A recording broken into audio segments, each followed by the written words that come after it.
We're for agriculture, for growers, doers, whatever it takers. We're for doing things with purpose. We're for the little guy with big guy dreams. We're for agriculture. We're for you. Nutrien Ag Solutions, leading the field.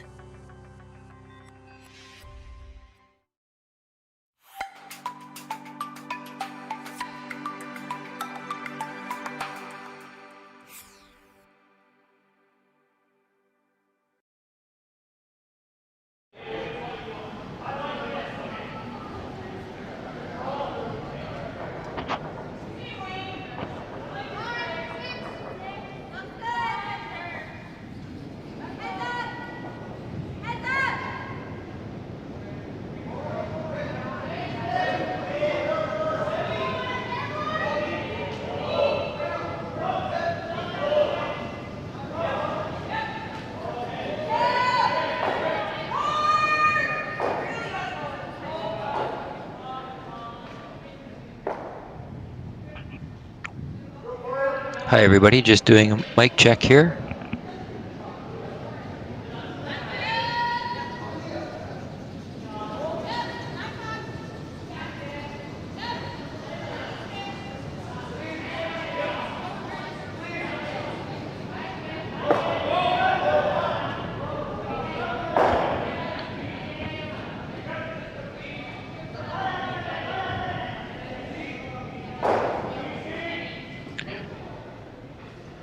All right everybody, we're live into the action here of the first end with Yanagisawa from Japan against Saskatchewan's own Jesse St. John.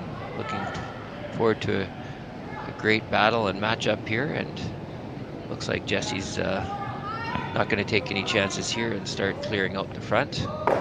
Try to keep it a simple, clean end to begin.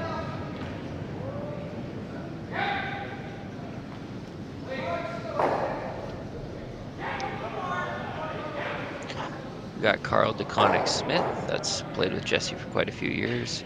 He was the lead sweep on that side. Also joining Jesse is his for second is Jared St. John, his older brother, and throwing lead rocks is Tyler Ritchie.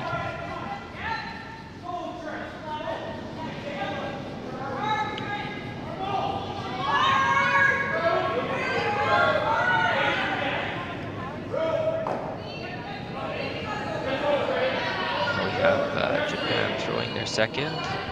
The names here will be a little tough, but throwing lead is Satoshi, second is Takaru, and third is Tsuyoshi, along with the skip Riku.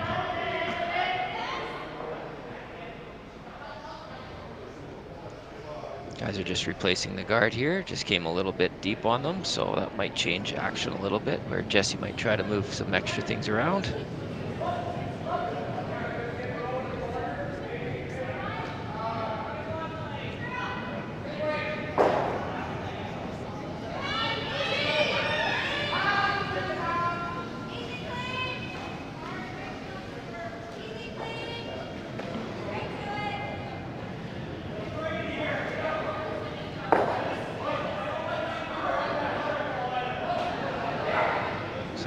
Shot here, it's gonna move some things around. A little bit of granite moving.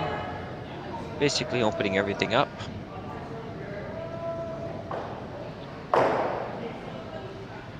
The ice here in Swift Current has been just absolutely awesome. You can talk to any of the players.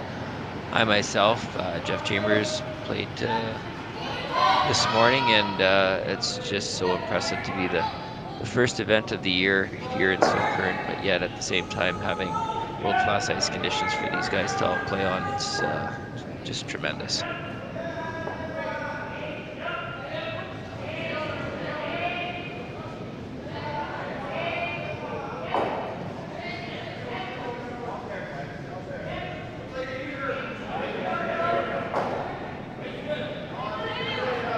Right, looks like we're going to have a nice clean end to get things started here. Let everybody get a little comfortable with the ice under their feeting.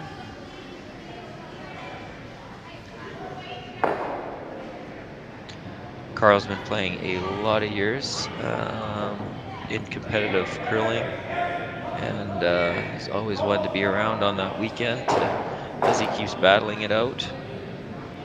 All the local boys, they're from Kindersley and Rosetown area, and pretty awesome. I know a lot of people cheering them on as they're taking on the Japan team, who's currently ranked 33rd in the world ranking, but this year alone, 9th overall. They've had a great season, just coming off a win, I believe, last weekend in Vernon. So they're on a hot streak, and they want to keep that going with a 2-0 record so far here in Swift Current, Saskatchewan.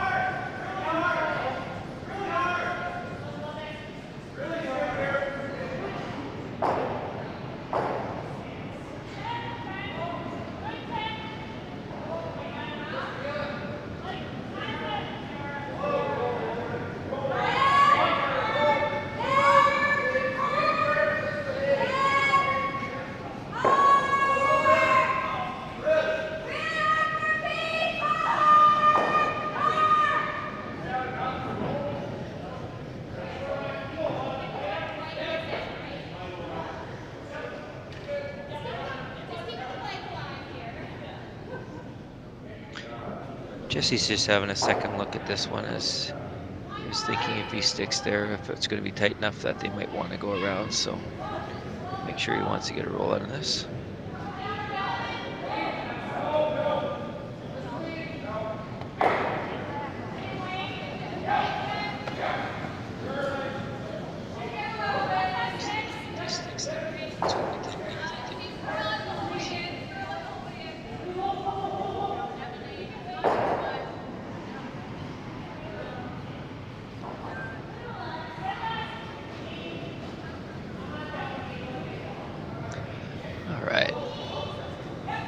Decision time from the guys to see how aggressive they want to get in the first end, but I imagine they're going to keep this pretty clean moving on.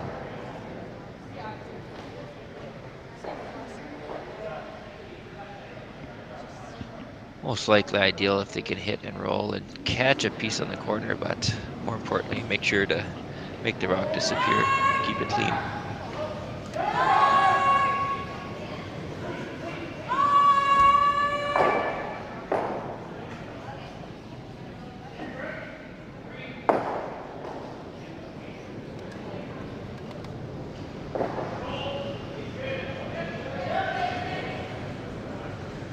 He's got a nice one coming down here. Going to keep a nice clean brush to it. Basically not taking any chances, just going to clear it out.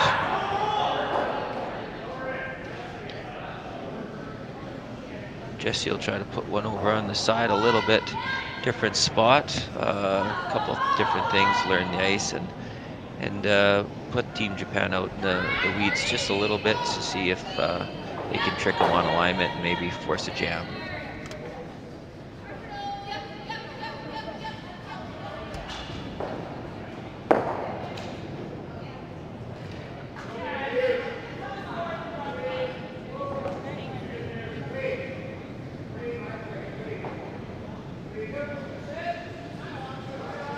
Guys are on it early. Not too worried about it by the looks of it, so he's probably got pretty good weight going down here. Force Riku to make good contact with this one. So they did what they wanted to do, put it in the weeds, see if they could force him into a tough spot, maybe somewhere that swings, but again, the ice here in Swift Current, very solid, and as you can see, they're not too worried about it. Throwing it down here. There's very few places that it's making any kind of significant jumps. So well, the guys have put it in the middle, and now Jesse's going to attempt his blank, and he'll just pick the turn that he wants to go with. And we have a clean first end.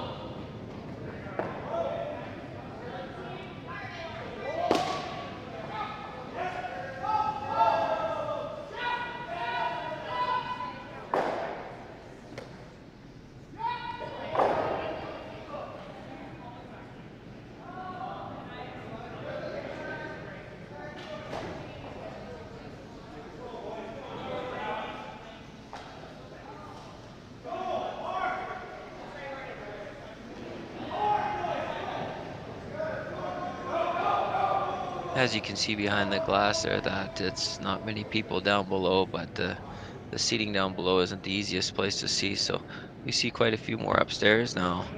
Jesse had a little, obviously rough release there, so not too happy about that. Giving it up an easy one in the first end. So guys will have a chat, and Carl see if he can calm him down a little bit and see if they can bounce back into the second end after a little bit of an unfortunate miss there.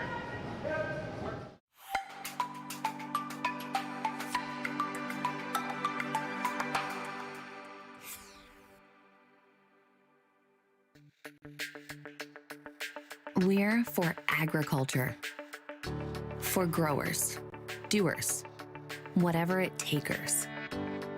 We're for doing things with purpose. We're for the little guy with big guy dreams. We're for agriculture. We're for you. Nutrien Ag Solutions, leading the field.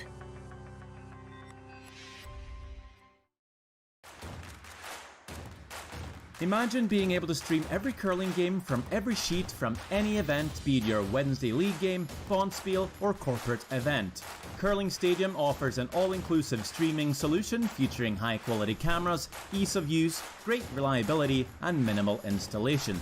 Offering your sponsors customizable ad space on your streamed curling games and being able to sell video packages to your corporate events for increased revenue.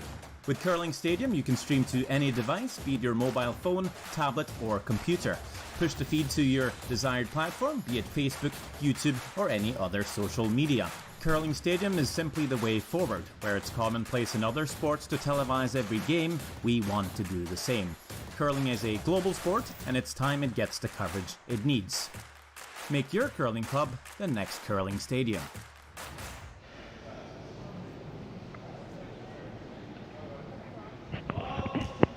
All right, we're back in action here to the second end. If anybody just joined us, Jesse just missed his last shot on the last end, threw it a little wide, so it gave up steal of one. So Japan has come back and put the first one out front. Now the guys are going to attempt to come around that and try to force action into the center.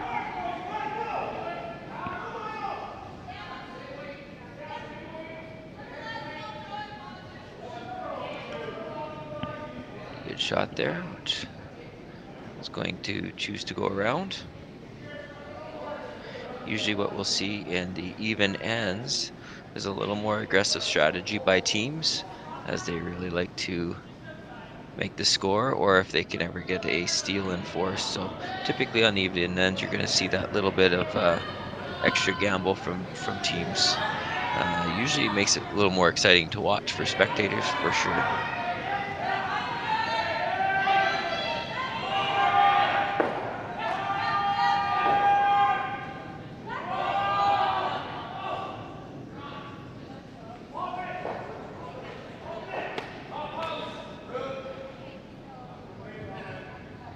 Shot to the back of the house. We'll see Jesse try to get a piece of the pin now. There's some really nice late swing on the ice. Again, Jason Broughton, the head ice maker in Swift Current, does a fantastic job and gives just spectacular surface for the curlers to play on. Timing is very consistent right from start to finish. The guys will already be playing at about 15-second ice right now, hog to hog, and it stays pretty consistent throughout the game, so you can really make some of these finesse shots.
Okay, a little bit of run back action. So now the house is definitely opened up here. Jess will be liking the looks of this right now. So he's going to try to jump behind that corner. Try to sit two.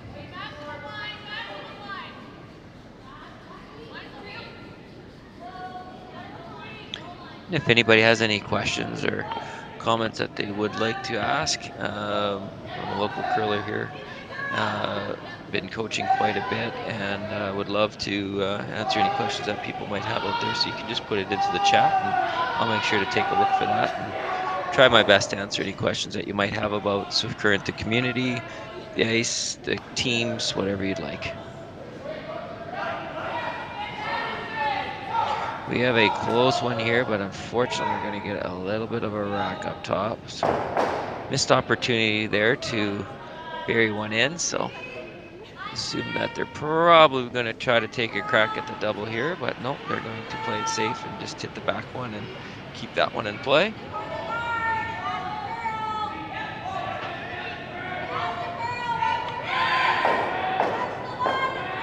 I'll try to give us some good updates as we go too for the different sheets. Currently the only update that I'll have for you is the Jacobson Laycock, the other semi-final game going on right now. We have Laycock that took one in the first end, and we'll make sure to keep you updated on that score as we go.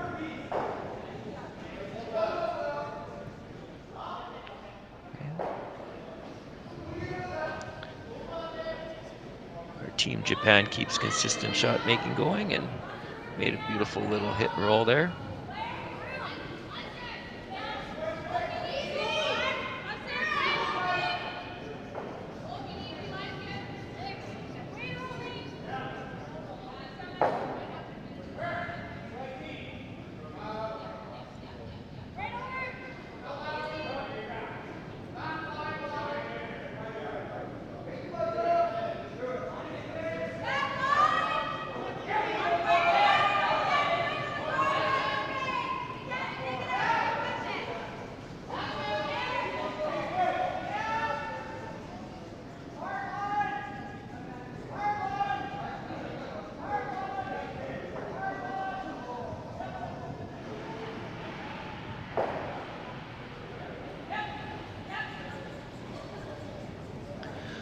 Okay, and unfortunately they'll miss there. They were maybe trying to be a little too accurate there, trying to get a freeze on that back red one. So now it opens up the chance for Team Japan to clear out the guard, and Jesse's going to run out of places to hide possibly here, but I imagine that he'll try to get behind the corner guard to force the action there, but we'll find out shortly. This shot here might take that guard out as well.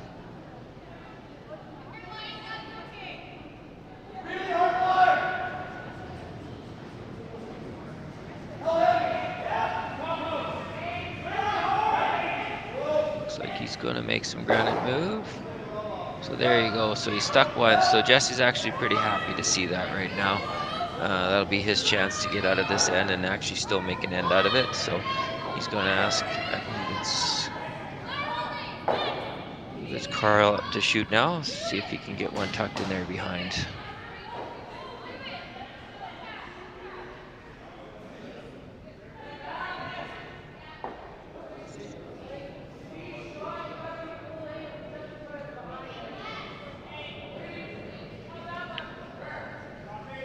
Looks like a pretty good release down there. Curling a little early on them though, so not sure how their line is here, but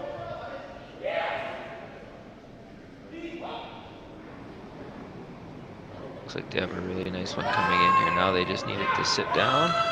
Looks like it'll be fully buried, which it is. Great shot by Carl, so it'll force the run back. Again, it's very hard to hide rocks out on this beautiful ice surface. You basically can put the broom down. As you can see, he's just setting it right in the middle of the rock. And with a good throw, this should be able to stay there with sweeping down there. And pretty routine shot for a lot of these high-end competitive teams. they're definitely not scared of the straight run back. So looks like this one got out on him. So a good break. It takes their own out at the back. So now Jesse will split the house, I assume, and go for his deuce. So they're going to try to match this up to avoid any kind of double opportunities. So they're going to want to just touch the 12 foot on the other side and just bite the tee line. Maximize their separation and then basically go shot for shot, and should be a nice clean deuce here for our local Saskatchewan team.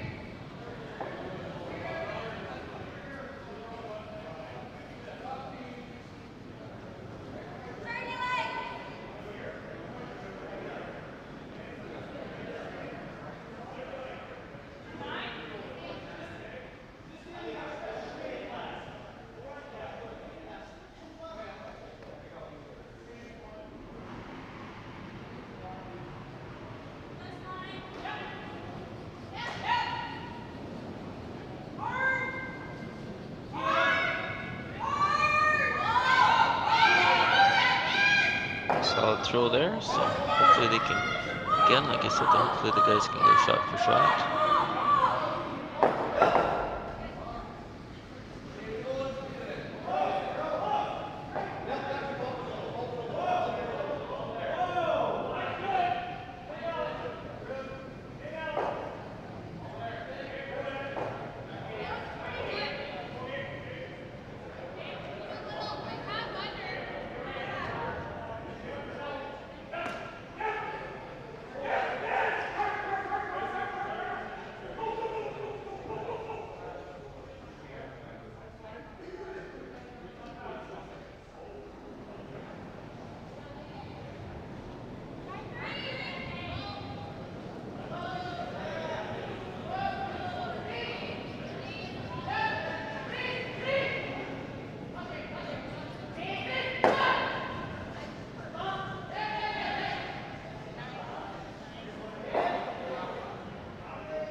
He's got a nice hit and roll to the middle, so this will change it a little bit, not a lot for Jesse. They got to figure out where the easiest spot is to put this, if it's a hit and roll or just stick on the nose, just to avoid the double. But what they're going to try to do is get right to the nose, and then Team Japan will have to have a decision whether they just want to hit the shot rock or if they want to try what will be a very, very skinny double.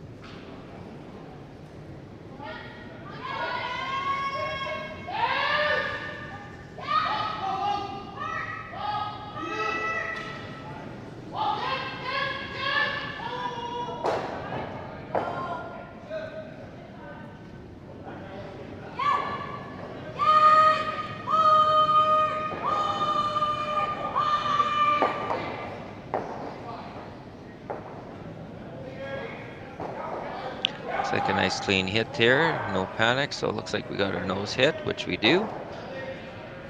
So now it'll look like a very, very skinny double opportunity, which can always be dangerous, as we know. Or hit shot rock, and they've decided, the skipper, Riku, he's called it right away. His third was kind of thinking that it just hit the back one and concede the two, but they're going to give this this double a run. Also a nice spot too, because they're forcing him into an in to out move, and it's not normally played that much that way. So let's see if they figured out the ice. So again, it's running really good, so they'll probably try to trust that the best they can. So they put a little bit of an early sweep on here, which typically says it's moving on them a little bit. Just come up a little too, yeah, just a little too much and over the top. So that leaves Jesse his free draw to the middle, and he just has to catch any part of 8 foot, and then we've got this game right into it with a bounce back deuce to go up 2-1. So let's see if we can pull this one off.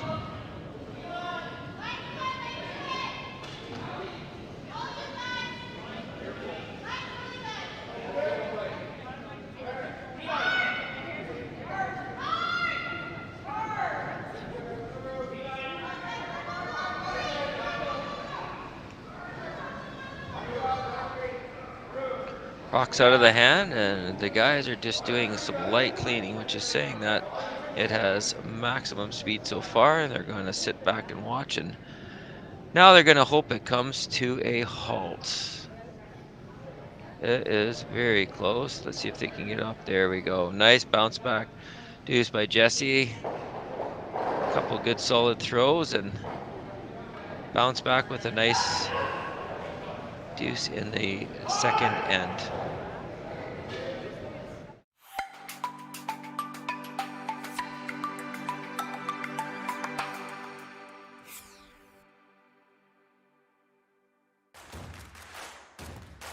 Imagine being able to stream every curling game from every sheet from any event, be it your Wednesday league game, bonspiel, or corporate event. Curling Stadium offers an all-inclusive streaming solution featuring high-quality cameras, ease of use, great reliability, and minimal installation. Offering your sponsors customizable ad space on your streamed curling games and being able to sell video packages to your corporate events for increased revenue. With Curling Stadium, you can stream to any device, be it your mobile phone, tablet, or computer. Push the feed to your desired platform, be it Facebook, YouTube, or any other social media. Curling Stadium is simply the way forward. Where it's commonplace in other sports to televise every game, we want to do the same. Curling is a global sport, and it's time it gets the coverage it needs. Make your curling club the next Curling Stadium.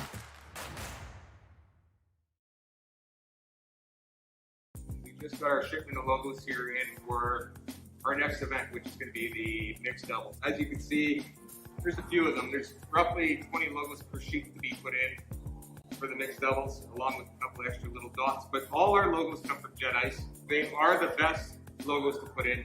We use them around the world, and they're very easy to install. As you can tell, this is the center ice logo that's going to be going in for the world. This is about a 4-footer by 10. It's going to look like $1 million. Their colors on their logos are always nice and vibrant. And like I said before, very easy to put in.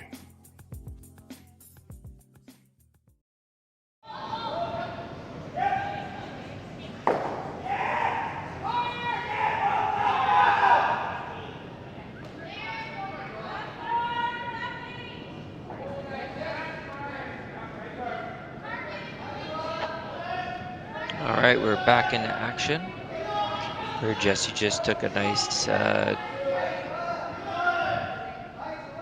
in the last end.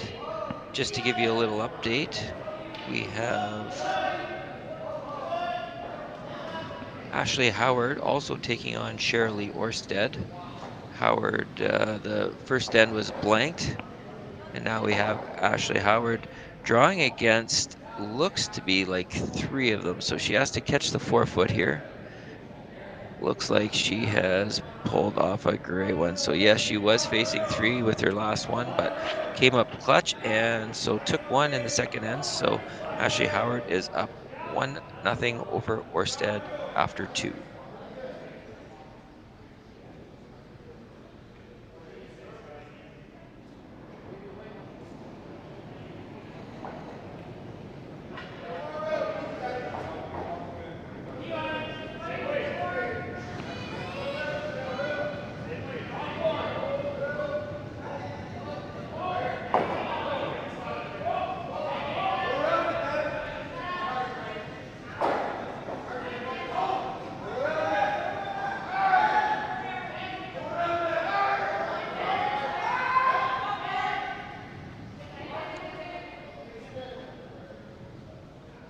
Other action out there is on sheet number 6.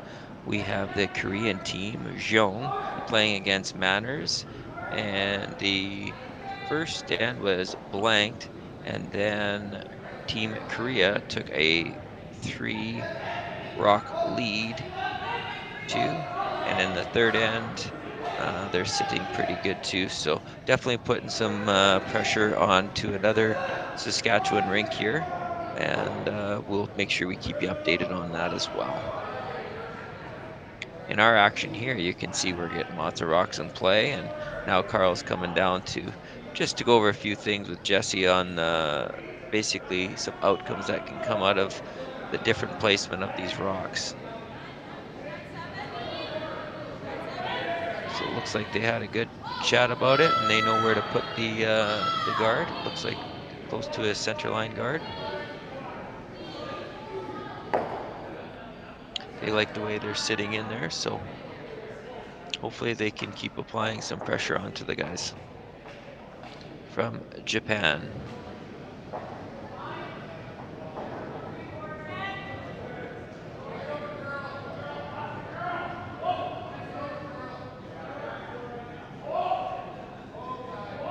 Other action out on there. It shows Mitchell against Team Barber. And Mitchell just with a nice little hit and roll to take their one. And it looks like end number 1 was blank, so that means that Mitchell is up 1-0 after 2 over Team Barber.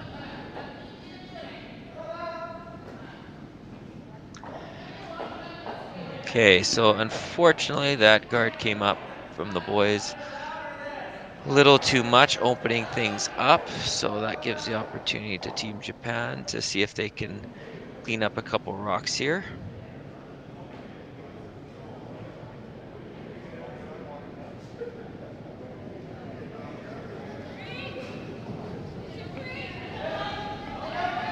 Little fishtailing coming out of the gate there, but looks like he kept it pretty close to being online. The guys still have a chance at this, so he's running it back. And he got a little bit of a jam there, so good break to leave one in there. I believe just coming out of the hack was a little off balance on him, and just enough to throw him off just that little bit. So let's see if Jesse can take advantage. So they've taken more ice, and they're calling for a guard again from Jared here. So hopefully he can find his spot here. It looks like we've got a pretty smooth release there, so we should be good this time. Guys aren't attacking it, so he's well out there. So this will curl up at the end quite a bit, so they won't have to worry about that extra curl. There you can see it coming out there very nicely. They don't want to set it up too close. Leave for an angle raise. There's always going to be an angle raise there, but you don't want to make it super easy on your opponents, so you want to make them work for it a little bit, and that's what they've done. Looks like he's got his line, and again, just as I commented before, the ice is running so nice that basically you put that broom down where you want it if you're throwing any kind of peel weight, which we have going on here. And if you have a good release, the sweepers will definitely be able to hold that all the way down and get the line they need. Now that they overcalled and actually spun another one in, so a little bit of a missed call there. They were actually sweeping that a little bit, and they had to been a little bit wide on the release there. So Jesse's going to be loving that, and most likely will be throwing up a guard. They're going to be looking for the higher guard just over the hog line, otherwise known as a 1 for the guard. There's different positions all the way back that a lot of curlers use. 1 is just over the hog line, 2 is halfway between the hog, 3 is a tight guard, and then the zones carry on from there right till you get to a 7, which is right on the button.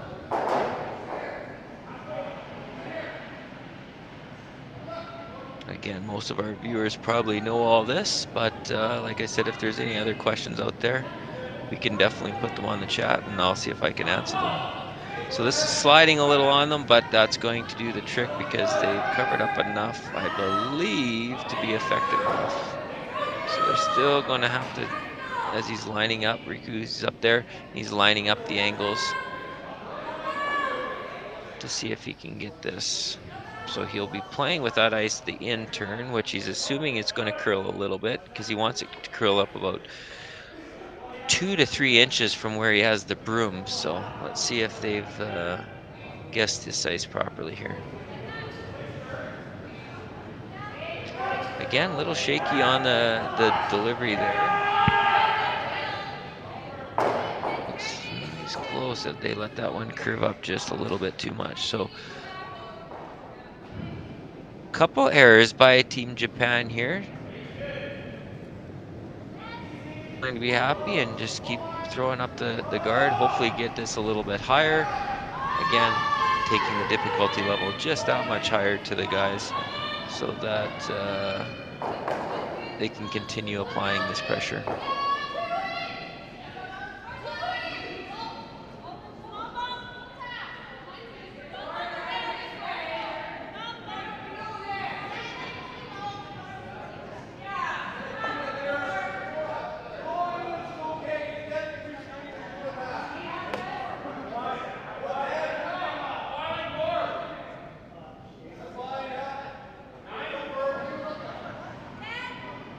All right, the guys are much happier with this one. Left it quite a bit higher. Actually, it's coasting in there, so, but still does the trick. There's still angles there, but again, oh, we have Riku. He's going to change gears now, so he's going to go from chasing to the aggressor. So he's going to try to get into there, the top 4 foot. The rings are shrunk up quite a bit as the St. John rock is in about the middle of the 8s. So, but if they can get this in the top 4, they're going to feel like they're going to try to generate their deuce that way for this end. But they're definitely taking some consideration here.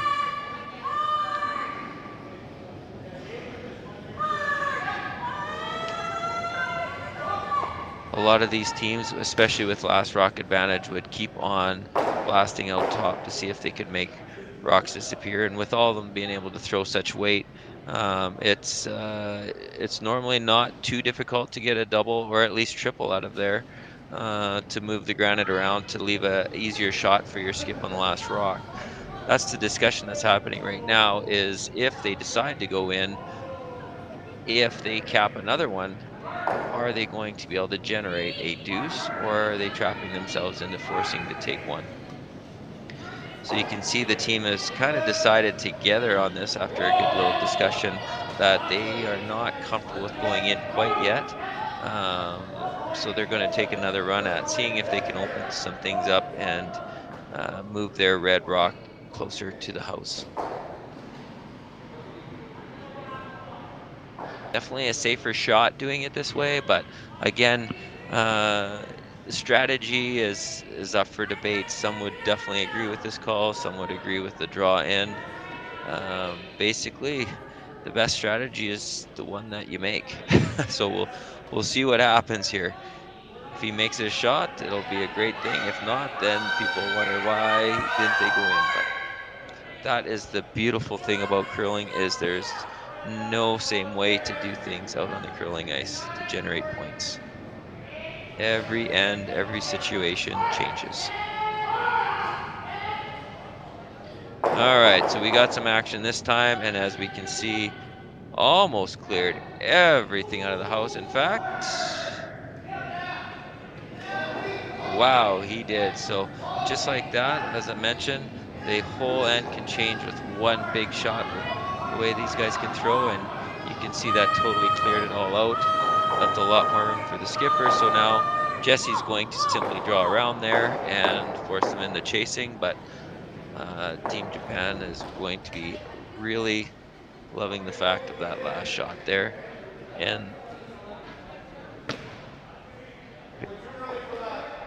very happy that Yamaguchi, a real big piss.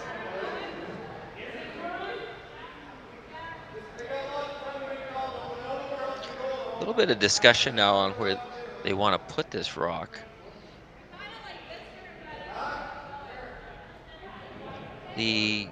Typically the obvious one would be to go through the center and in between the yellow, because they'd have the yellow or the red as part of the guard where Carl's tapping right now, so you can get it very, very fully buried. But for some reason, the front end came down and has talked Jesse into going wide around the outside corner. So not too sure what the reasoning was, but this is definitely obviously something that Jesse likes the look of. So he's the one throwing it, so he's going to take that ice and see if they can put it around. So could be a little fresher out there, but again, the ice surface right across, just from the grippers alone being out there, even though there hasn't been any rocks that wide, just the guys going down with their grippers and sliding on the surface of the ice, that will actually keen it up as well. So there shouldn't be a lot of difference in the weight here. So the front end would have given them a pretty good time here to be able to go with to make this around and well, hopefully very close to the tee line.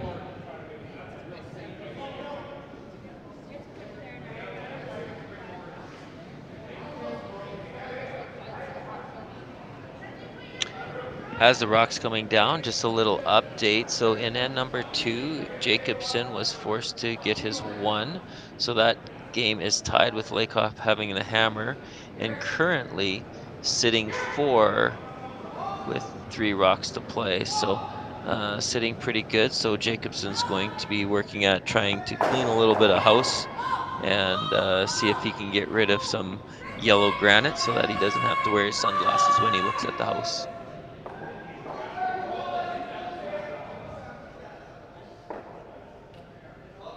Okay, so Jesse played a beautiful shot in there. Didn't quite get it buried. Again, when you're going around one rock, not the easiest thing to... They're leaving it up. Are they going to go for a long run back? Or they could probably get 3/4 of that rock or half a rock with hack weight, and then they would sit their shooter there. Would give the potential for a hit and roll back, but they definitely could to get a large chunk of this. Even with hack, probably get to almost 3/4. So won't be a huge roll if they decide to go with it. But again, it's a precise shot. It's a very well guarded. 3/4 of that rock is fully buried. So good shot by Jesse there.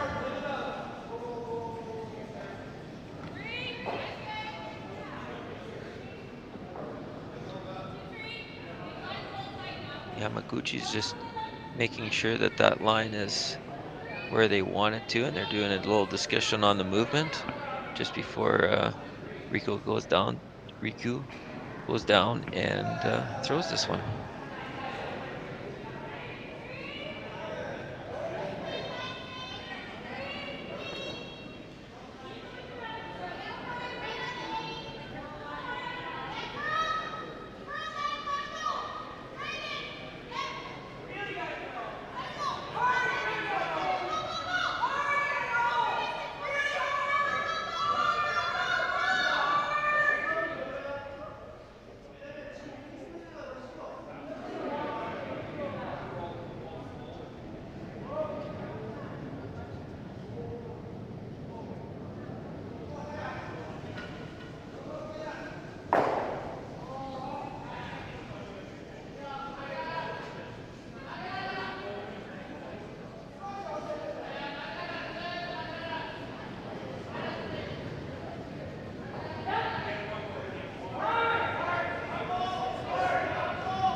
Okay, interesting play. They were just a little bit light on that one, so opens up Jesse to lay another one in. So he's got to decide where he wants to put this one.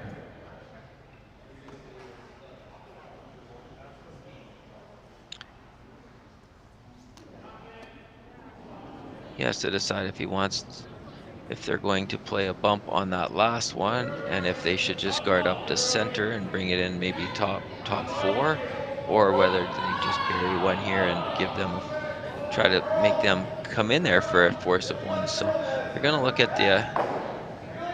what they want to do. Looks like Jesse just wants to take one right in, bury it, and let those guys kind of draw in towards the edge of the button area for their single as they face 2 in the 4-foot.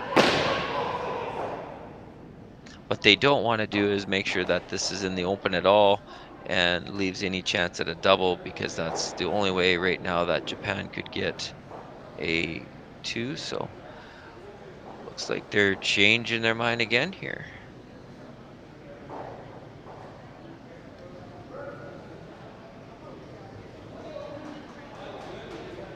Very interesting call here.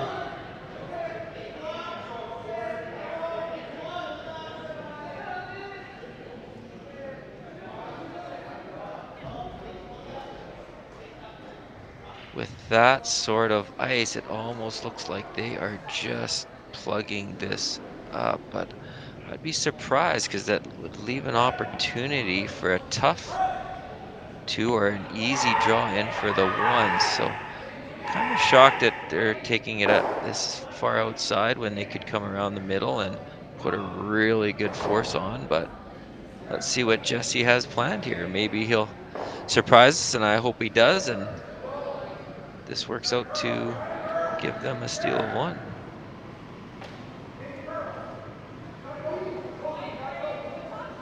So this was thrown way out there.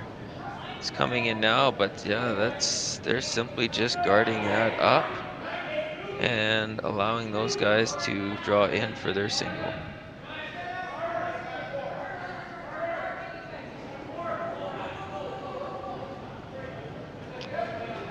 They're looking at the possible run back for 2. They've got a couple ways to do it, actually. They could actually throw at that one that they had just thrown down there as well.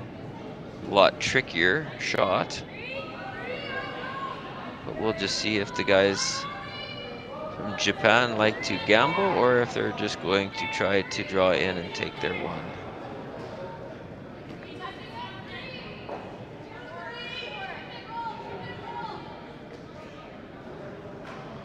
There's actually some room there. It would be threading the needle, but they could come down with just back line, out turn, and make the shot as well. But that's the high guard up there would make it very, very difficult coming in on that angle. So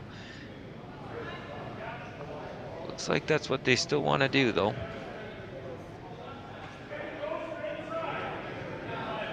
There definitely is room there. Looks a little tight, but if they just miss both, they will be able to pull off their 2 here. So again, little surprising strategy with Jesse on that last shot to not just simply draw in there to get maybe a force or even a steal of 1 or 2. But again, that's just what he was seeing, and we'll see how this works out.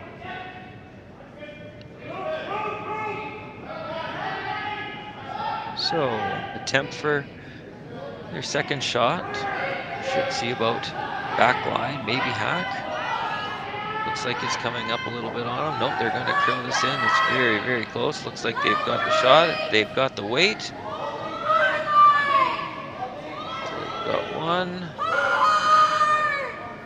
There's the 2. So, yeah, a little bit unfortunate on the strategy chat there by Jesse and his crew, choosing to put a guard on that outside 1, but I'm sure they're going to learn from that one and maybe go a little bit more aggressive going forward here against our team from Japan, as they're a very high skilled shooting team.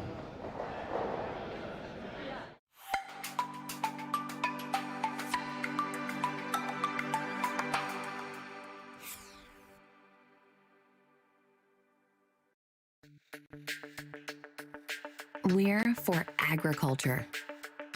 For growers, doers, whatever it takers. We're for doing things with purpose. We're for the little guy with big guy dreams. We're for agriculture. We're for you. Nutrien Ag Solutions, leading the field.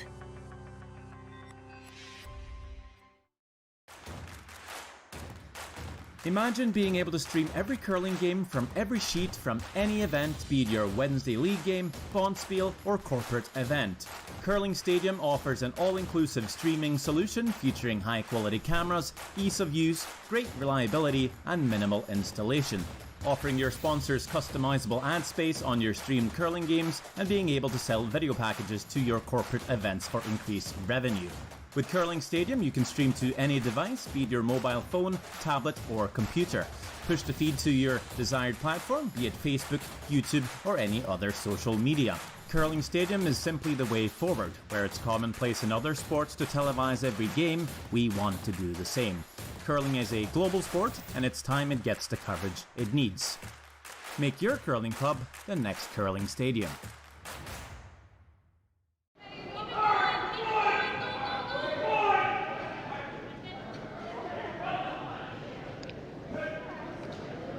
All right, we're back in action, and Yanagisawa managed to get a very difficult 2 on the last end with some precise shot making with his last one.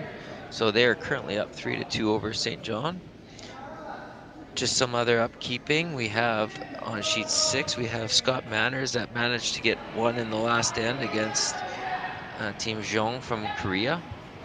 He's in a little bit of trouble this end, but they just managed to make a very nice freeze into the pocket. So that end will be pretty interesting. There's a lot of action happening in the forefoot. All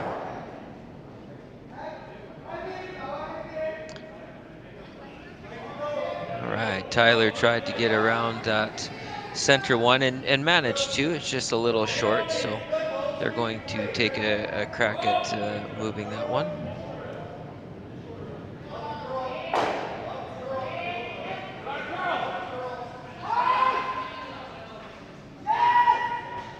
And in our other semi-final action, Jacobson and Laycock are still tied at 1, with Laycock having the hammer. They are now in end number 4.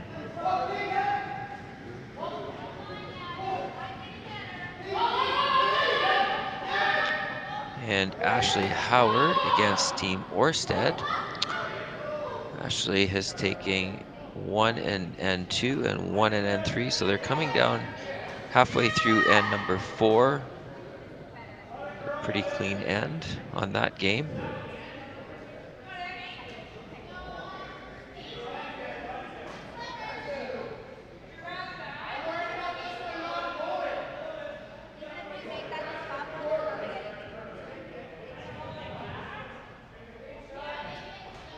And one other game I wasn't able to comment on yet, but action is going, is sheet 5. We have Team Knapp against Bernath, and Knapp is up 4-2 after 3 ends of curling and are looking great in end number 4. So Bernath will have to come out with some pretty big shots in his last couple here to avoid being scored on again there.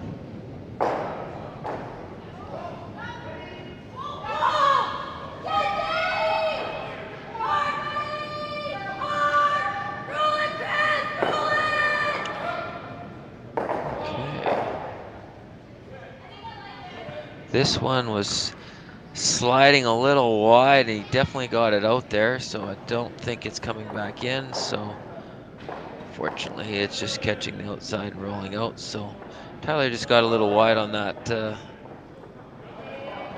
slide, and so now it'll be a pretty clean end going forward.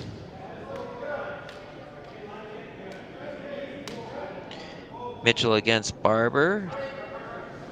They're still in end number 3, a lot of action, but looks like Brett Barber came up with a really big shot right in her last one, so I believe they scored 1, but we'll be seeing that on the scoreboard shortly.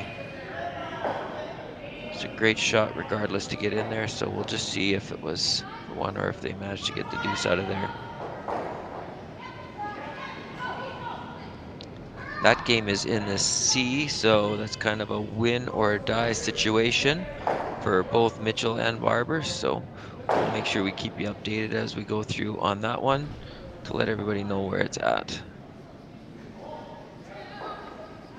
Well, I stand corrected. It looks like it was a steal. So even though Brett made a great shot to get in there, it was just to still leave them with only 1 because they were facing a few. So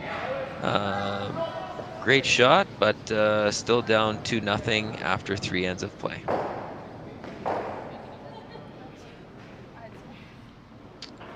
You can tell in our game here, it's basically back-to-back action, so it's going to be a pretty clean end for us to watch.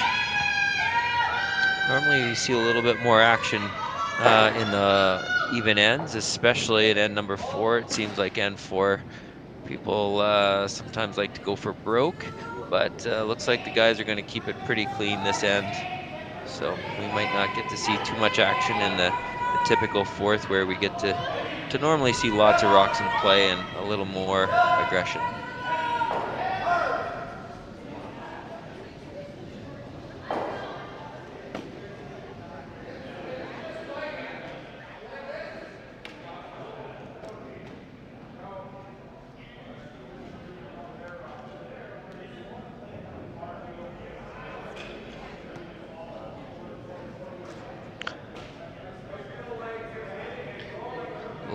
I see there's a few more people watching this game now, so it's great to have you.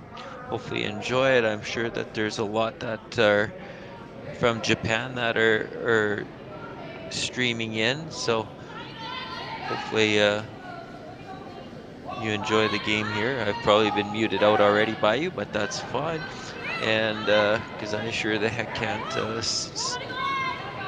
speak clearly enough to make any sense of the Japanese language for sure. It would be pretty embarrassing on my part.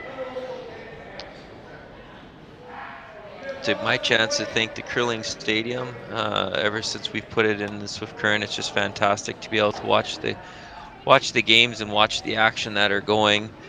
We've got some new great sponsors that you can see on the ice surface. S3 Group came and really stepped up in our community to help out with sponsorship. And again, Curling Stadium approached us last year, and it was just fantastic. And it's brought some really big events to Swift Current, Saskatchewan, which only houses about 16,000 people, but yet we're very famous for hosting big events.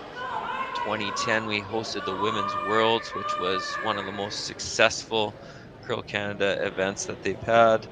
And I can speak, I was running the patch at that time, and I can promise you that there was no shortage of partying and having fun.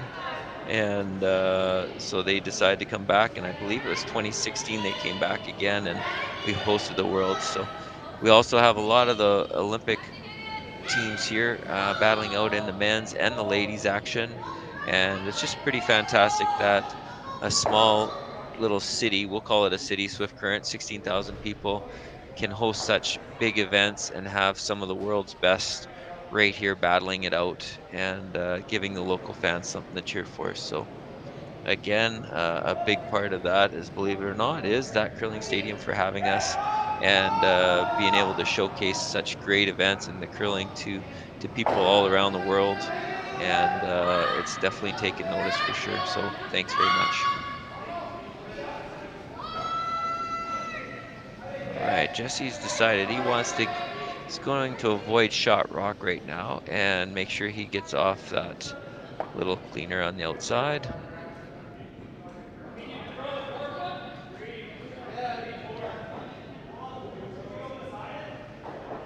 Typically with the hammer, you would more or less look at that shot rock and keep it around, but the guys have got another plan in play here, so we'll see how that works out for them. I want to make sure they get the clinger off there to see if they can set up for either a blank coming up this end or else a possible 2 still. So I think they're throwing it a little wider to see if they can generate a miss out of the Japan team and see if they can find a tricky spot out there. But like I said before, the ice surface right from one side to the other is just running so good. There is 0 falls out there, and it's running really good. So we don't expect to see any misses, but we are all human, and it can happen. So I think every team hopes that the other opponents every once in a while have a little wide slide or a wild slide. Whenever you're going out wide to the boards, it's always a gamble. So looks like this one's staying on them, but again, solid shot. Nice nose. So I think Jesse's going to repeat that action. If it gets high enough, then he'll take an attempt to roll over. He might even take a roll with this one and try to group the rocks together so that he has a potential double along the way.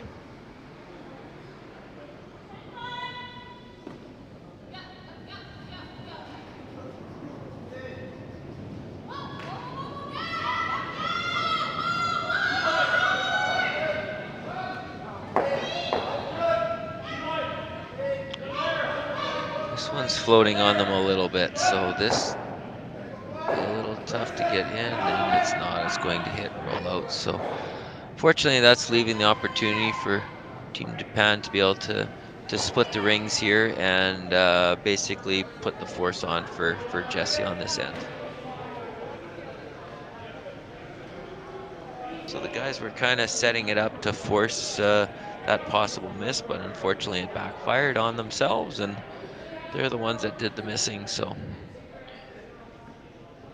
we'll see if they can get it back together here, and hopefully they can score their one and tie this game up and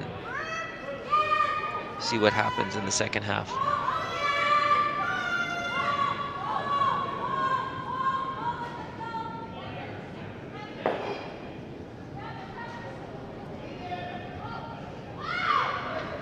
On sheet 3, the other semifinal game, we have Jacobson and Laycock. Again, they're still tied at 1 there in the fourth end. There's only skip rocks to come. And Jason Jacobson, he's looking at a little bit of difficulty as Steve Laycock manages to have 2 of his yellow rocks separated and touching the forefoot. So it looks to be like he's going to try to do a nice hit and roll, which is not easy with the room that he has, but he's going to try to make it a little tougher for Steve to get in there for the second shot.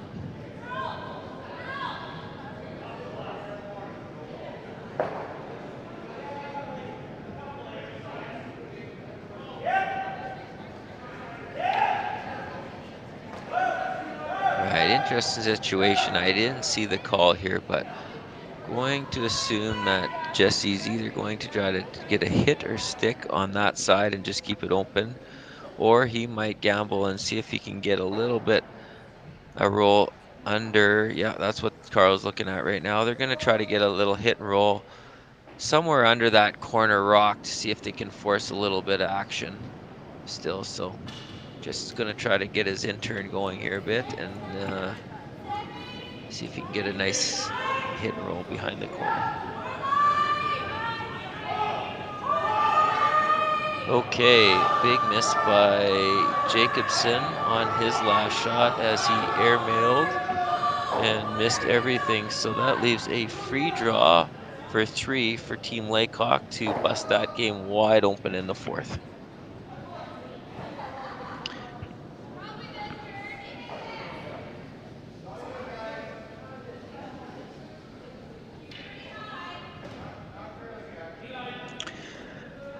Now this might look like a straightforward shot and wondering why the discussion, but they're thinking ahead too and not taking anything for granted, and they're thinking if they could just get a little bit hit and roll to the outside, that they're going to force Jesse into a little bit of a harder hit and maybe force a little bit of the roll. And especially with Jesse having a couple wide slides so far, they might be thinking that they want him to tease him with a hit and roll rather than a straightforward hit or a draw. So let's see if that strategy pays off here and if they can get a little hit and roll to the outside. And just on the other sheet, Steve Laycock was successful with his draw, so they move up to 4-1 after 4 over Team Jacobson. So Jacobson and his crew will get together and see if they can bounce back and make sure everybody's still feeling good and concentrate on a better second half. All right, so now Jesse's got the straightforward hit and stick here, so hopefully that he can clean this up, have a nice shot down there, keep a nice steady sweep on the rock, and get his single point and take a tie game into the fifth end. Got a nice steady clean on it, which is a good sign. You're the thrower, and there you're watching your sweeper sweep it down. You know you've got a pretty solid one, which he does. Little hit and roll over, takes a single, and now we have a tie game after 4 ends of play.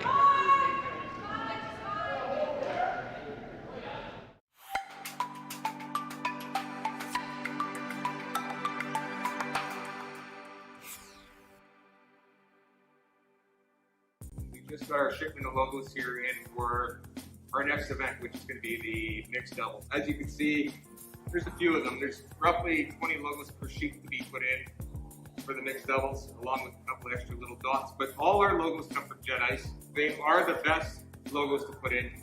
We use them around the world, and they're very easy to install. As you can tell, this is the center ice logo that's going to be going in for the world. This is about a 4-footer by 10. It's going to look like $1 million. Their colors on their logos are always nice and vibrant. And like I said before, very easy to put in.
All right, we're back into action here, and number 5 tie game at 3 with Team Japan with the hammer.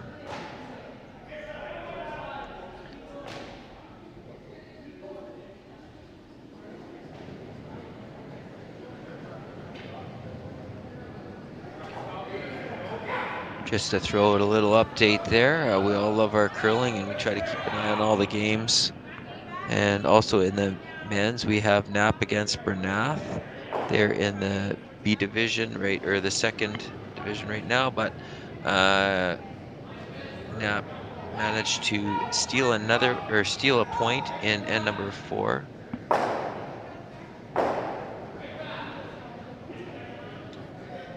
So they are currently up 5-2 over Team Bernath and sitting pretty good in the 5th end.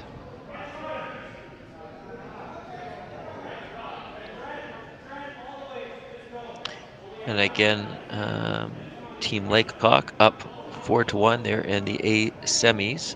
They're in the 5th end now, 4-1 lead.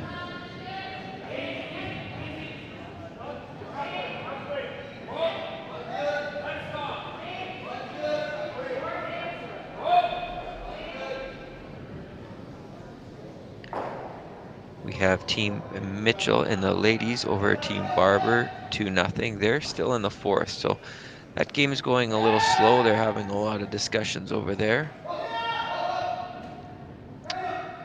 But they are in a win or out situation, so every rock matters, so they're making sure they don't take anything for granted. They are in skip stones in end number 4, with Team Barber sitting 2 buried currently.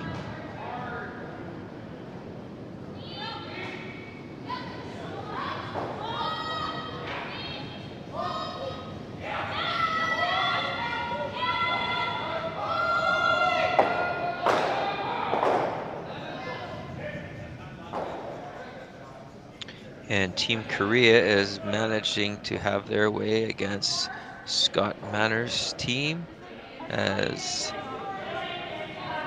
they're currently up 4-1 and are sitting 3 in the house right now with just skip stones to come. So hopefully the boys can battle back there and find some hiding places and see if they can tighten that game up.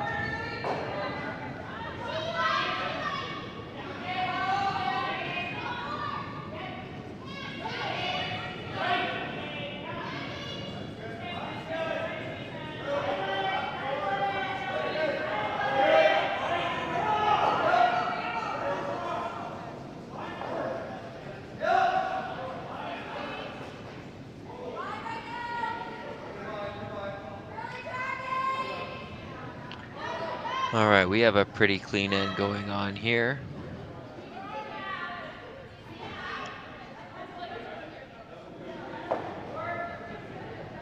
Hopefully when we get to number 6 that we get some more rocks in play, because it's always a little bit more exciting when we can get a lot of scenarios up there and some angle raises and things like that.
Okay, nice little draw behind there by Carl.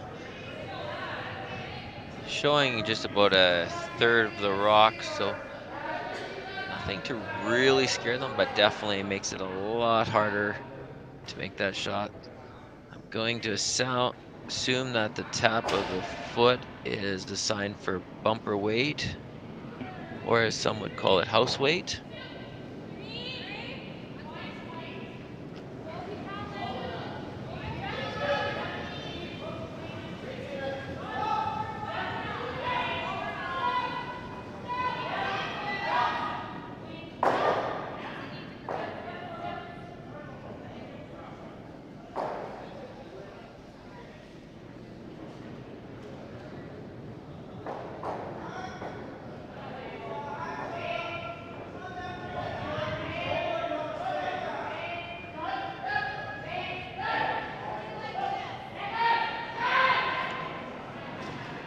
Oh, that was close. Just came up on him a little bit. That's it. The tough thing when you go down to bumper or board weight is that it definitely will catch more of a curl. And that definitely surprised them. They weren't pounding that really early, so I think that just kind of jumped up a little bit more than what they expected. So that opens up the opportunity for Jesse here to either bring another one around and try to get it closer to the tee line around that kind of corner guard closer to the middle, or they might just choose to guard up their one that shot rock at the top 8, which is looks like what they're going to go with. So again, a couple different choices. A lot of different teams would might look at this a little bit differently, but again, it's what you're comfortable in throwing and the style of play that you like. So never a bad call to guard up something of your own there, especially when you're trying to steal or at least force the other opponents into only one.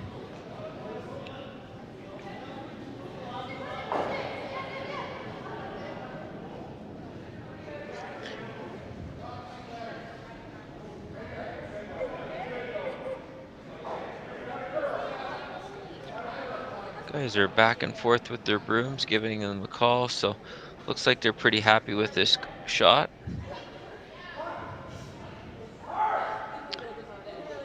Probably should have been on that a little earlier to get it to curl a little bit more, but that'll be enough. But that's pretty close to the rings, and at this level, leaving those kind of shots are tough. But like I said, there's always the chance to jam, and that's what Jesse and Carl will be hoping for right now, is a little bit of jam action on there so that they can bring another one in.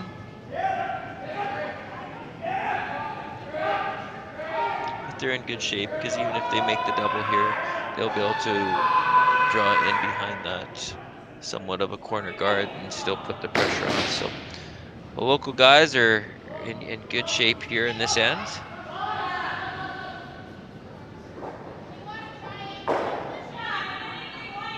Okay, now we have a miss. So now they're going to decide, with only 2 rocks to come, if they're going to go with the same strategy of just guarding that one, or when they're going to make the move to draw around the other one to the tee line. Looks like they're going to leave that till Jesse's last shot to make that one. So they're going to simply guard the one on the top 8, and then Team Japan will decide whether they want to try to run that, clean that up, or if they're going to make the move to come in first.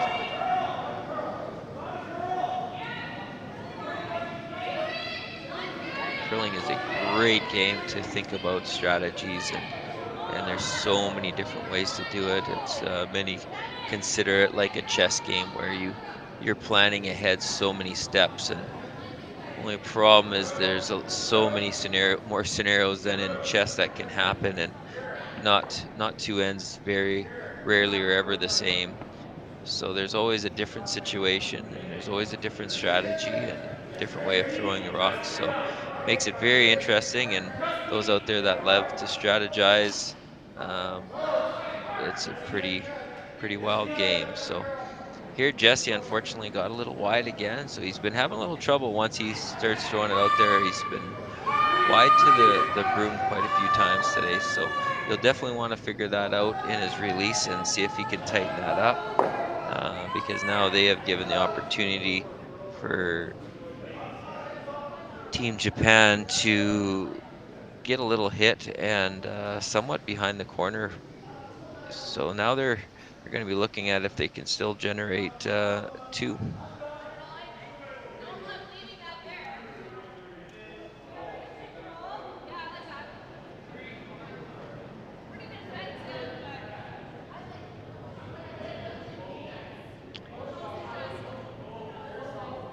Yeah, there's many ways to look at this. A lot of teams might take the more aggressive style instead of just the simple hit and roll here, which probably will lead to a blank end if this keeps going. But some teams, if they really had to force and really had to get 2 on this end, you would come around the 2 rocks here on the corner and see if you can kind of bury one in between there, either on the back 4-foot or even on the tee line, which would have left Jesse a slash of his own, which anything can go on there, and that's another way to generate the 2. It's a little more gambling, but again, it just depends on the style of play that you have and the kind of talks that you have with your coaches. Team Japan would have a series of coaches to discuss things with, whereas Jesse and the guys are kind of there on their own. They don't have the coaching with them, so they're kind of working it out on their own. But now it's left open, so now exactly like you saw it touch there, Jesse's pretty excited about this. It's wide open, hits about probably 3/4 of a rock with house weight, and if he can just get that right behind that guard, then we have a great chance of a tough shot for Team Japan for their last one.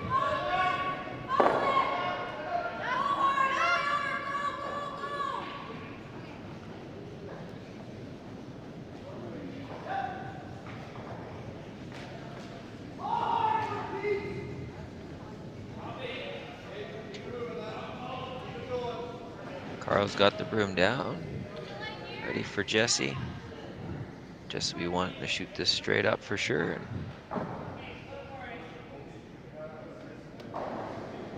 See if he can find this broom here.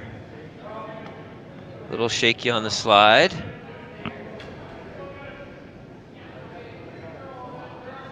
They're not touching it so far. Looks like we should get enough to chip it out, which it will. So another missed opportunity there by Jesse, just still having trouble with that slide in the broom, but it is early in the year, so it takes it definitely takes a while to get the legs under you to for that solid relief. Carl's having a good chuckle over it right now, but they managed to get it out of there.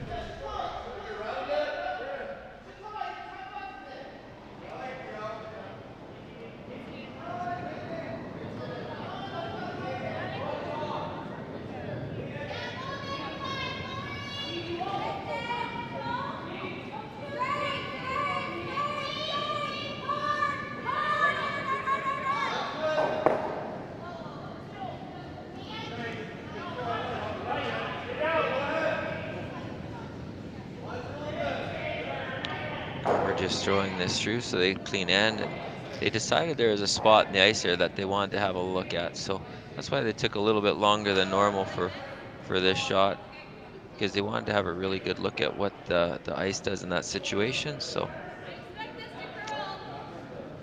typically, normally what you'll see teams do, especially if they're on the clock in competition, is they would have ripped down there as fast as they could and basically thrown one down the side just to keep it out of play. But again, with no time clocks at these events, they're taking advantage of that opportunity to see a certain line in case they have to play it later on. So all right, let's see if we can get off to a good start here. So still tied at 3 after 5 ends of play, coming into end number 6, where we should see some rocks in play. We know that Jesse will be trying to get a few rocks up front of the house so that they can generate the option to steal and make it very difficult on the other team.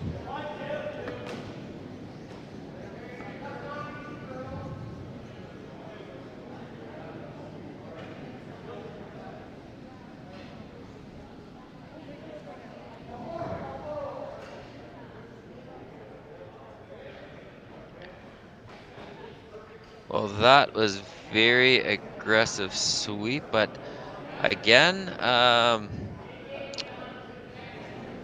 strategy part, I guess Jesse wanted that to go top 4, so he was going to go with the first one on top 4 and then attempt to guard it.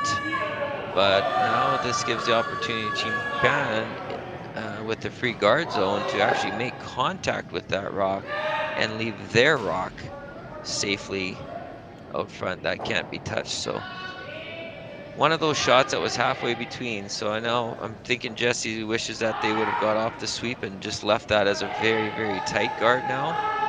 But yeah, they're kind of in between shots there. So as you can see, that's exactly what Team Japan does. They hit. Now they're safely in the free guard zone. And now I assume Jesse will want to throw a high guard up there and maybe change his strategy up a little bit to get into it, seeing that they're in that situation now.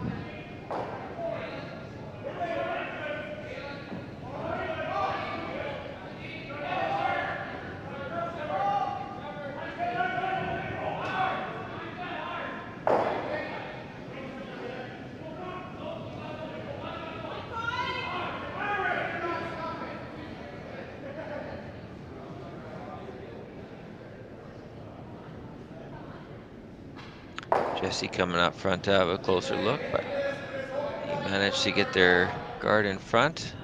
A little deeper than they were expecting, but that's a great shot. To have it right in the middle there, better known as a 2. They can definitely maneuver that straight back now, have it in play. So now this just got a lot more interesting. So we do have some rocks in play out front now.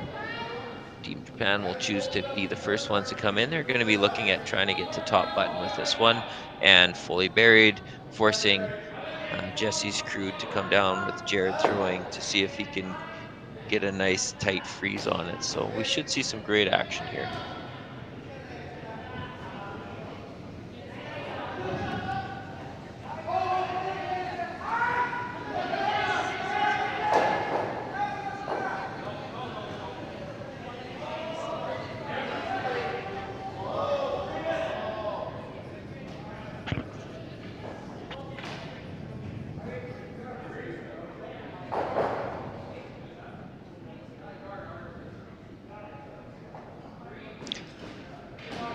Nice draw behind there to get close to buried. So if Jesse chased him, he would hit and roll into the open, allowing for a hit and roll in.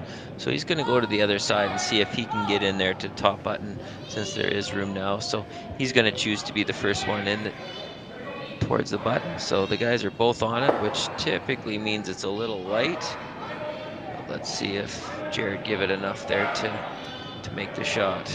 Looks like he has. Looks like a really good one. Just made it by. Beautiful, right onto the back pin there. So great shot by Jared to be the first one in there. And so now we'll see Team Japan start to try to clear some ground out top. And while they're trying to do that, Jesse will figure out how to get some more in there to make it difficult.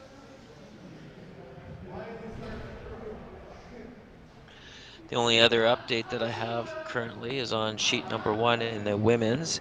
In the C square is we have Mitchell against Barber, and Brett Barber managed to score 1 in N4, so they're down 2-1, and they're currently in N number 5, which is about to be blank. So they're going to be going to N number 6 with Mitchell being up by 1 with the hammer into 6.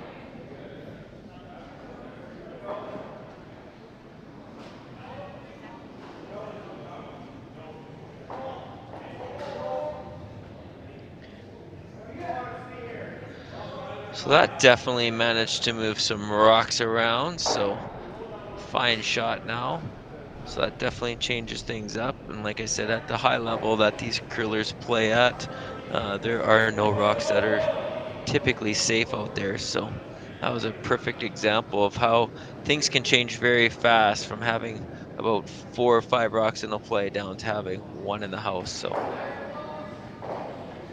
now they're playing shot on shot, and unfortunately that was a hit and roll out by Jared. So got a little wide on that. Again, just having little problems with their slides and a little early in the year. So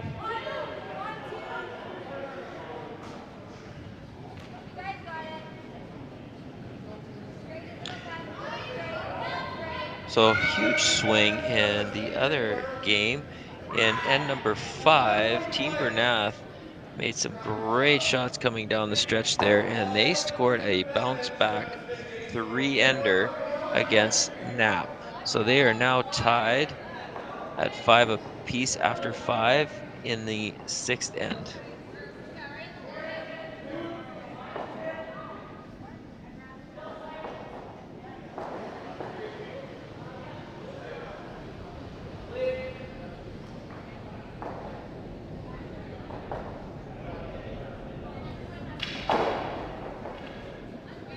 So as I mentioned, normally in the 6th end and an even end,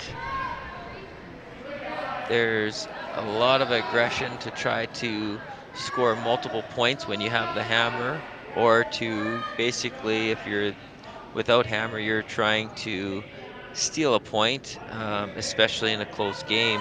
And it started out a little messy there, but Team Japan, as you saw, came through and cleaned up the house. And now they are actually going to peel their own out. Now, many would think, why on earth would you just peel your own out when you could just simply draw behind it?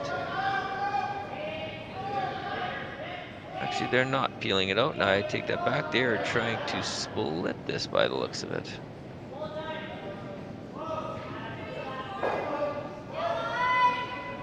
No, they were just peeling that out. So they just want a nice clean end here, and they're going to go for their blank and retain the hammer going into 7. But again, maybe many would question why you would not come behind in that situation to to try to still generate for your 2 points. And that, unfortunately, I can't tell you because I would have to discuss that with them to find out why they want to do that. But again, they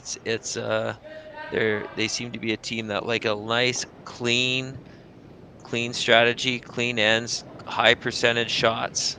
So that's what they chose to do, and willing to keep the game very close coming down the stretch.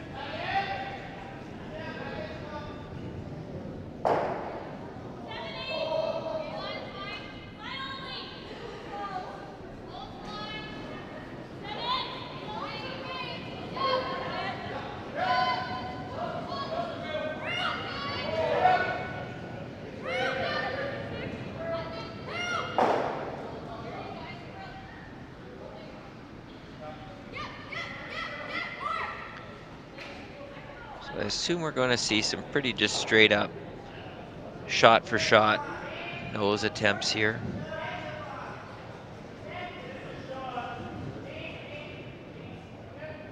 So unfortunately for our fans, turned into a little bit of a boring end, as we all like to see a little bit of action. But again, when you're the curlers out on the ice, sometimes keeping it very simple and very clean is a lot easier on the nerves. And so I'm pretty sure both teams at this point are happy with where they're at.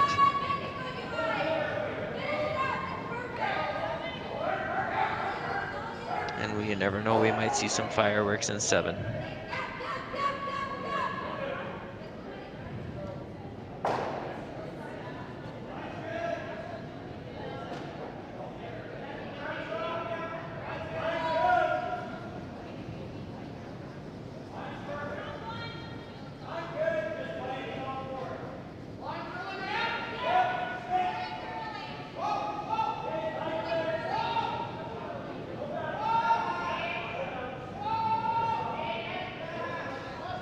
So an update on sheet 6, Scott Manners took one in end number 5, so they are down 4-2 in the 6th end, and Scott just made a tremendous hit and roll to sit 2, and Team Korea's in their last shot, so they're going to be forced to hit nose with what looks like to be bumper or board weight and score their single point.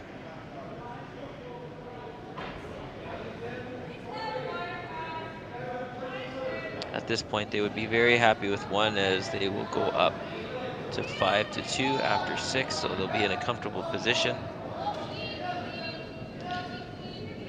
But still have to throw the solid shot down there.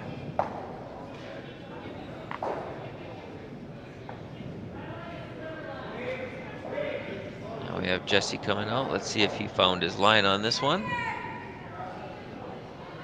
He's had a little bit of trouble going out wide, especially with the intern today, but looks like he had no problem with this one. So nice hit and stick, which will help his confidence with this throw a little bit. And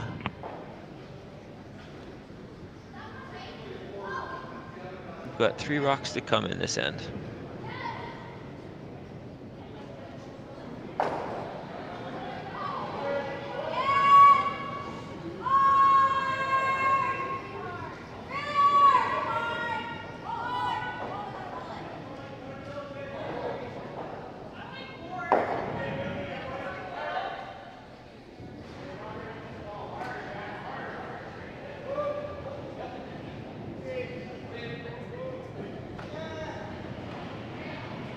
Team Japan coming out with a little bit of extra weight on this one.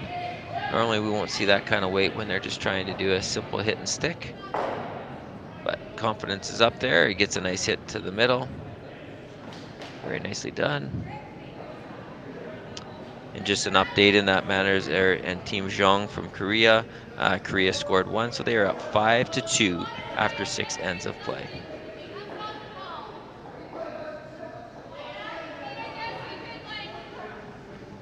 And the update in the Jacobson and Laycock, they are going to be blanking, I believe. It looks like there's no rocks in play.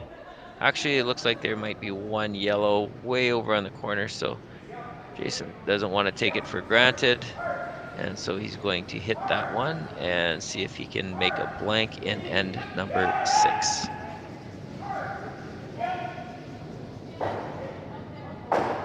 Jesse with a hit and roll. Very nice roll over to the side. Leaving what looks to be a pretty easy blank for Riku, as it is very close to the outside rings. We got a hard sweep going on here though, and it will, looks like it will stick around. So they might measure this one. No, they are going to count. So very unfortunate one for the, or a force of one. So that will make Jesse St. John and the team very happy as they score 1 and 6, and they are now, or sorry, they're down by 1 going into 7, but still pretty good considering without hammer control. Anytime that you can force your opponents to 1, you're very happy about that. So the guys will be very happy, and Team Japan will regroup here and maybe question their strategy just a little bit, or maybe how they rushed that last shot. They should have maybe taken a little bit more time. They kind of took it for granted, but we'll see what comes out of this, and it should be a nail biter right to the last rock in the 8th end now.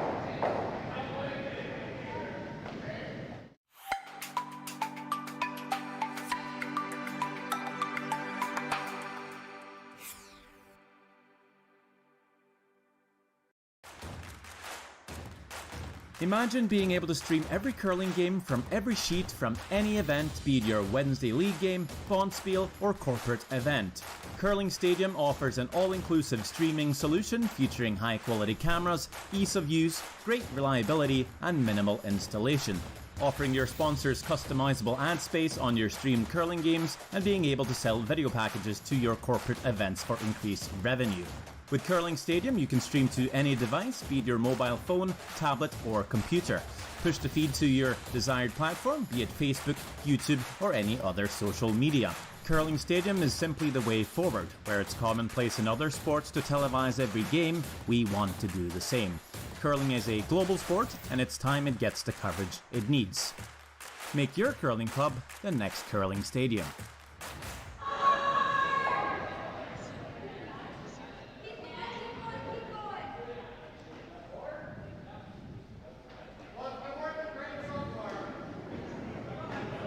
Okay, we are back with a nail biter after 6 ends, 4-3.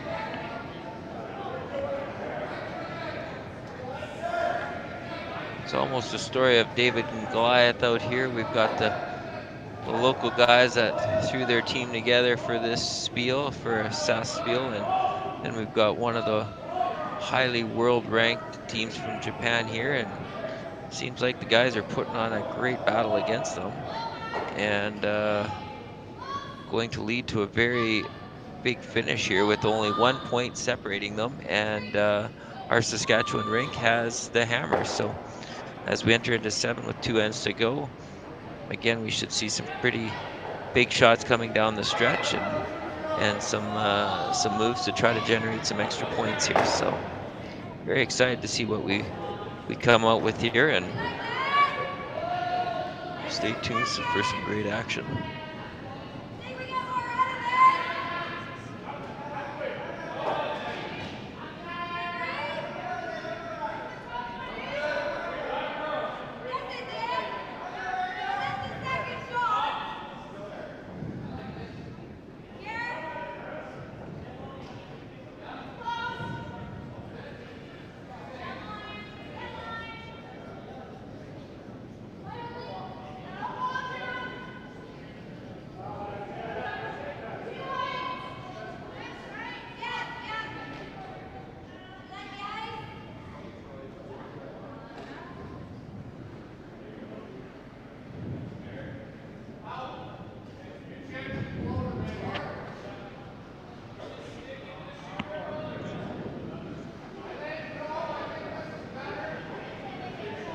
All right, the guys watching this one coming down.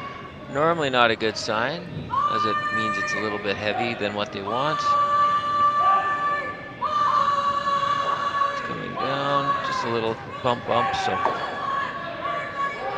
sitting good, but looks like there's a angle or a straight on raise and what's called drag effect on the red rock should come straight back onto the yellow. Now I know looking down at it, it doesn't look like it's lined up that well, but one thing when rocks are very close together, the angles change depending on where you hit it. So if they could hit this onto nose, what'll happen is it'll angle that red, which normally would go across the top, but it should drag and pull it back. And I know Riku, he's expecting that there is 3 red rocks left and no yellow ones after this shot. So let's see if he pulls that off and if he's found the right angles there. Again, they're putting the broom right where they want to hit. They'll throw this pretty solidly. Pretty close to peel weight, I'm assuming. Little fishtail there, so see if that threw him off a little bit. Looks like it's a little tight. They're hammering it pretty hard. He's working very hard. Really good effective sweeper here. And unfortunately, he missed his angle. Again, a little bit of fishtailing technique there, and that's caught him a couple times today on his throws. So whenever he goes to the peel weight, so he'll definitely want to work at squaring that up a little bit for future throws. But good opportunity where it left Jesse with one of his shooters on the button. So now, it looks of it, he's going to go for a little bit of a hit and roll here.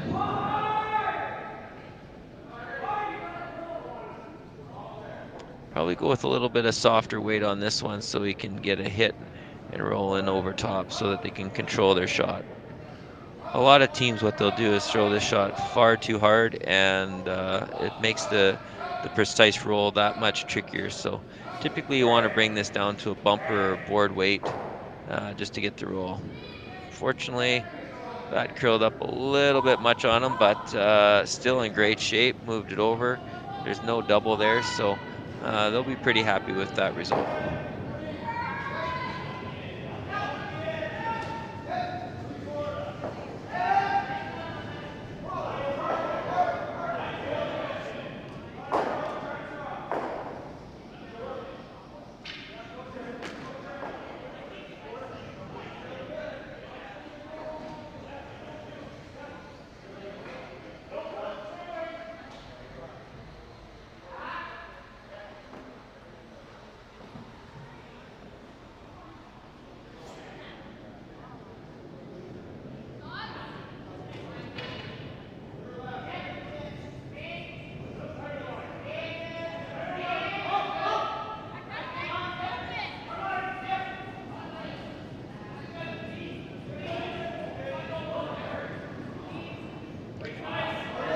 So he's trying to make this curl a little bit. You'll see when the outside person comes on to the sweep, what that does is that's, in theory, is going to help it curl in more. Typically what'll happen though with the legal brooms that they use nowadays, you have to do significant force to get a rock that's thrown with anything more than board to curl a little bit. So that's why he had trouble getting that to curl in, but he did make enough contact to knock it out. So they're in good position. So again, Jesse here, a lot of teams, what you'll see is they would draw another one in behind there, but they're giving the Japanese team a lot of respect, thinking that that's a pretty close run in. So they don't want to chance that yet. So they're going to play it safe and take the open hit, which is a little bit safer way of doing it here, and they're going to try to roll in a position that they don't set up a double right back. So let's see if they manage to do this. This looks like it's a little wide, and again it is a little wide throw, so not going to be happy with that, giving up that opportunity.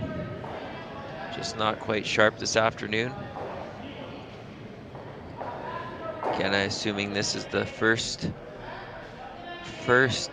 spiel for Jesse St. John and his crew of the year, and we know that Team Japan has been training and playing quite a bit, so it's a little bit different. Probably don't have their legs under them quite yet, so makes it pretty tough, but they're holding in there really close and making a really close game.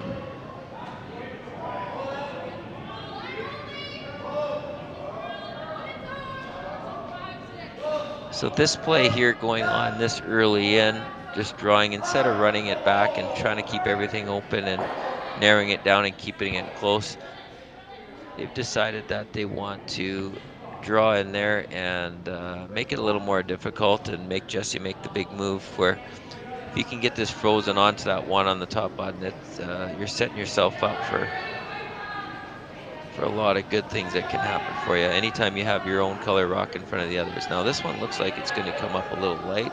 They are really trying to move that rock, but they are going to come up a little light on this one. So now we have 2 guards in play, which is still a danger. It looks like Jesse should be super happy because he's got one buried in there on the button, but that can definitely get you scary when you see 2 red rocks out there. So we'll see if he's going to, it looks like instead of coming around the inside, he's going to opt to go to the outside, trying to generate his points there. So he's going to want to make sure that he's going to call for a T-line on this one. T-line, if not, just maybe back 8 is still good too. You just don't want to be on the top 8 or top 4 with this one over on the side and leave some sort of double for the opposition. So they're having a good discussion with the sweepers right now and making sure that they know they want to put this right on the T-line to avoid any kind of roll in.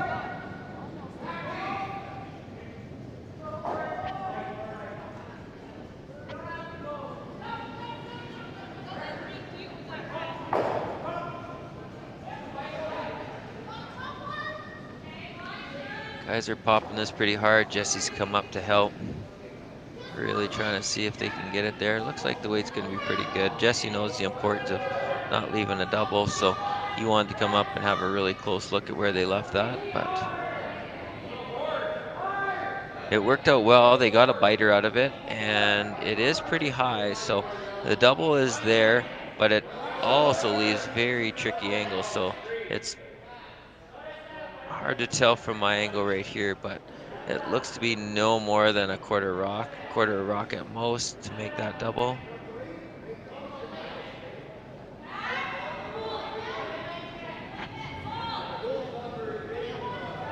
Or they still have the option that they have the short run back. Well, they're going to discuss what they want to what they want to throw here. We have Yamaguchi about to throw, so he's going to let the skip know what he's most comfortable in throwing here. Whether they go for the thin double or whether they go for the run back. One thing they probably will not do now is draw with 2 yellow rocks in there, so it's going to be a hit and remove. It just depends which one they're comfortable in going with.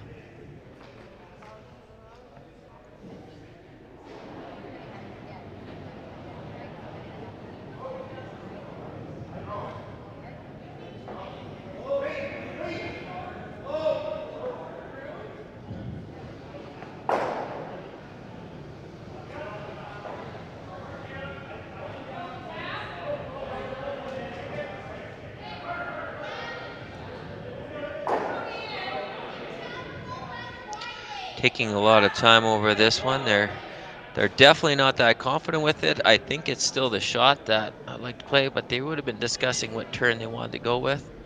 Earlier on, they tried the in-out off there, so I'm surprised they're not trying with the same one because they've thrown down that line. They know what it does, but again, each thrower is more comfortable typically with the in-turn or out-turn, and a lot of times the skip will leave it up to that player to decide which one he wants to throw with.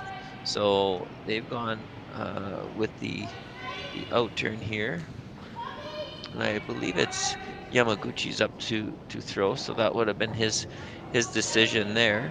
And let's see if he can throw a nice one here. It's a fair bit of ice, so they're coming with a little bit less than ice than normal. Normally when you're looking at a double opportunity, you'll see teams throw a peel weight. They are more trying to position this where they get the hit and they want a certain roll with their rock.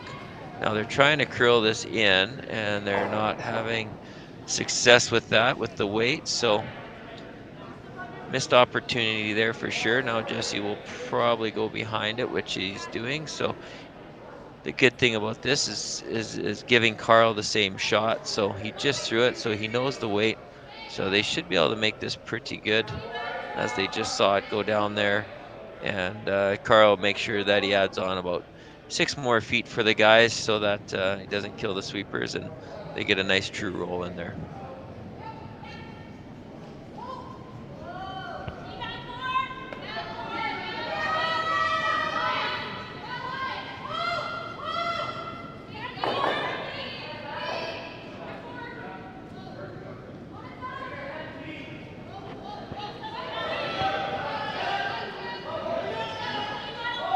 Guys like it so far. Light brushing, cleaning, nobody's pounding, which doesn't show urgency either way. So they're liking the way it looks. Now they got to make sure that they get it covered, and they got to get this to the tee line. They do not want to leave it in the top 4, which they have just done. So be a little bit disappointed with that they didn't get that on that sooner. Now they're leaving a pretty good opportunity for this double, and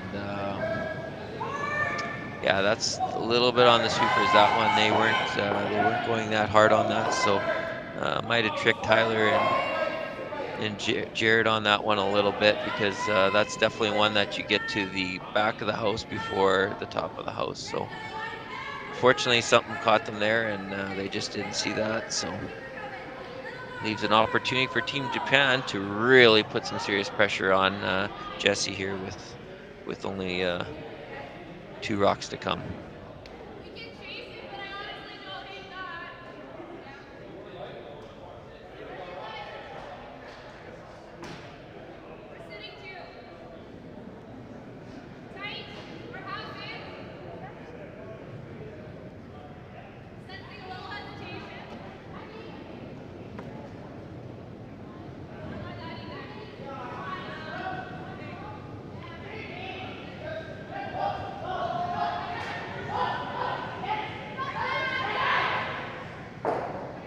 Okay, and just like I mentioned, big mistake on that last one by the St. John team, and they definitely paid the price for it. Beautiful shot there. And so now Jesse will have to make a really nice draw behind here and hope that the run back is missed by Riku.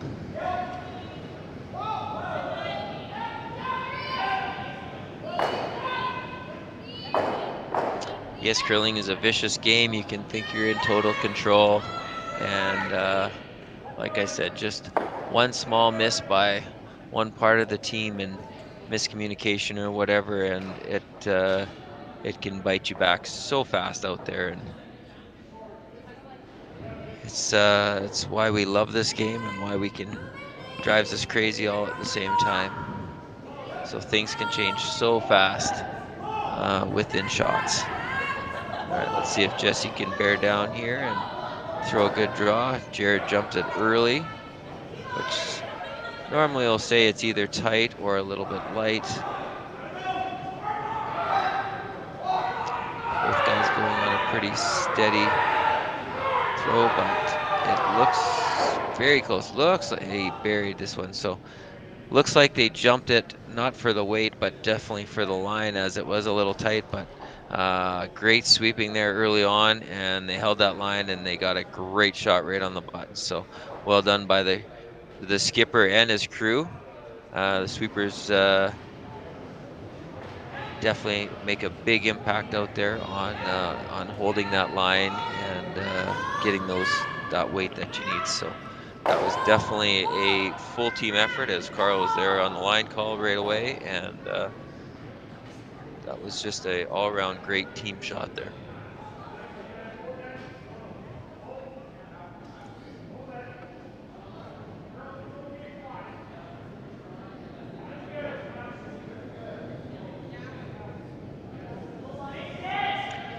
So just like that, now the pressure's back on.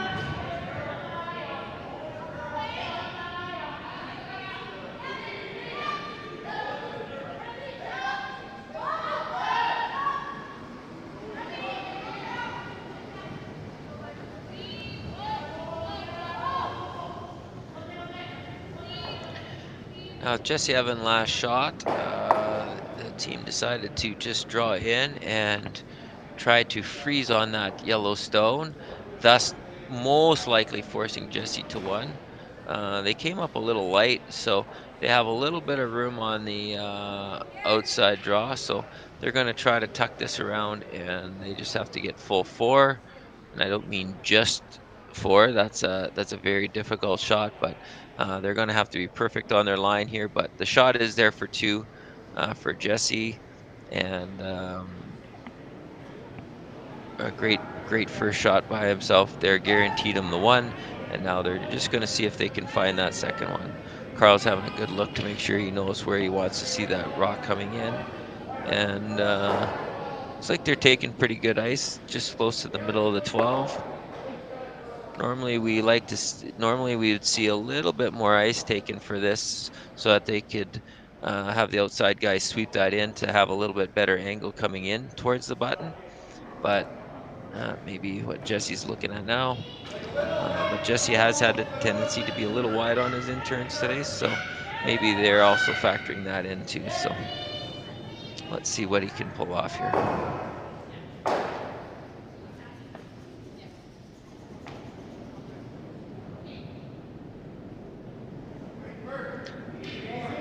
So he had a nice release. They're not doing anything now. Normally you like to see one of the sweepers down with at least a clean, but there they go now. No urgency, so they're pretty confident on the weight. Looks like they've got the line. It's close. Oh, a little rub. Oh, they just had to get on that a little bit sooner to hold that line. Oh, what a great try there. It's that one will hurt. The sweepers are going to take that one back, and wish they had got on it just that little bit sooner.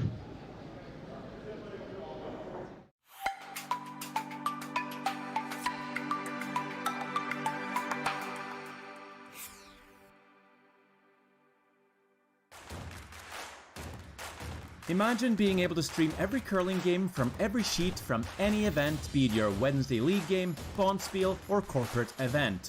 Curling Stadium offers an all-inclusive streaming solution featuring high-quality cameras, ease of use, great reliability, and minimal installation.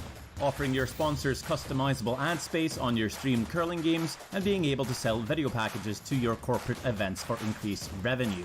With Curling Stadium, you can stream to any device, be it your mobile phone, tablet, or computer. Push the feed to your desired platform, be it Facebook, YouTube, or any other social media. Curling Stadium is simply the way forward. Where it's commonplace in other sports to televise every game, we want to do the same. Curling is a global sport, and it's time it gets the coverage it needs. Make your curling club the next Curling Stadium. We're for agriculture. For growers, doers, whatever it takers. We're for doing things with purpose. We're for the little guy with big guy dreams. We're for agriculture. We're for you. Nutrien Ag Solutions, leading the field.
Okay, 4-4 action. We're coming down the last end. And number 8. Very close game. Team Japan has the hammer and control right now. Jesse attempted to throw up a center, and it was just off a little bit, which is fine. More importantly, it's just out front, about halfway down there. And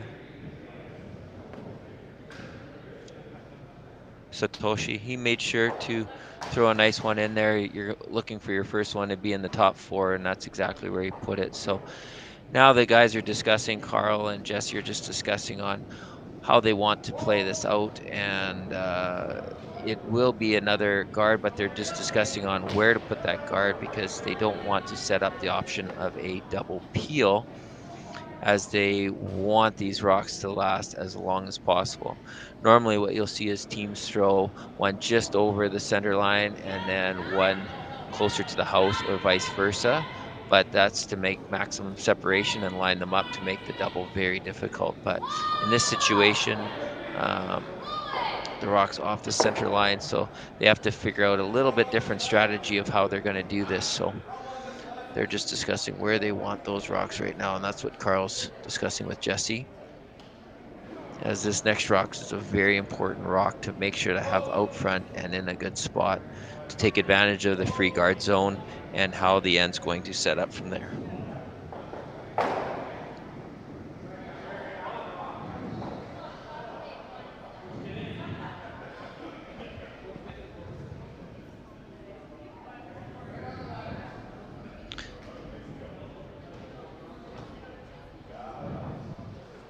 Little update on the Laycock-Jacobson game, which is another big one to see who goes into the finals. And we have Laycock up 4-2. Jacobson was forced to a single in 7, so now they're coming down 8 with Laycock up 2 with the hammer and sitting in very good shape so far. So no guards out front, so it should be a pretty clean end for Team Laycock.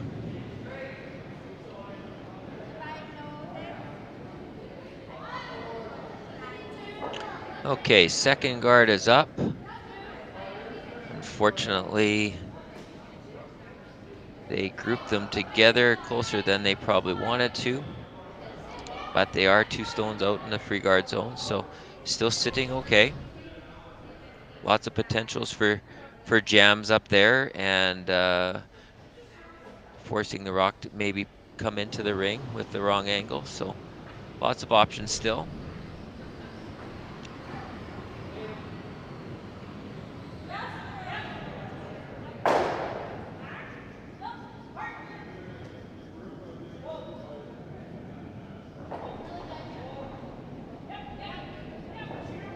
Very nice balance slide coming out here, and looks like the release was nice and clean, so line and weight should be pretty good on this one.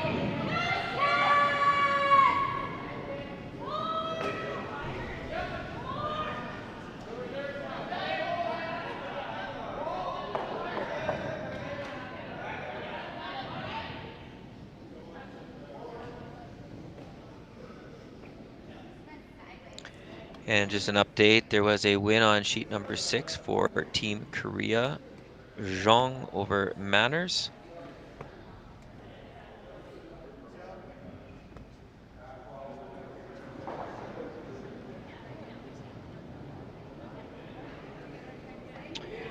In the 8th end, in the women's division, we have Howard against Orsted, and Howard is up 3-1 in going into the 8th end, and they have the hammer, so sitting pretty confident there, but anything can happen in this game of curling, as she does have one out front there.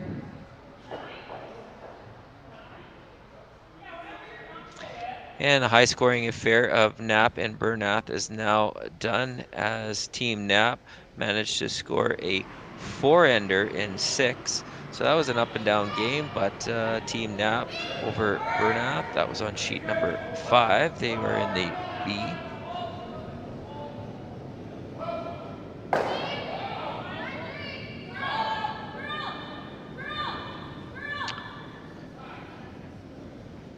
Just watching this shot come down. So Jesse's trying to tap some rocks to the back of the house. Again, it's not the mission to get the rocks out of the house, especially when you're trying to steal coming home, but he more or less wanted to see that rock just behind the tee line or close to the tee line so that there's freezing opportunities or making it more difficult to get shots out. So as you can see with this one, most likely there's a couple rocks moving, but there's so many potentials to jam. So great shot by Jesse to call that one. And now we're going to find out what happens as we try to move some granite here. Good hard sweep on this one. Skips coming up. Looks like it's just going to be one going through all that gap.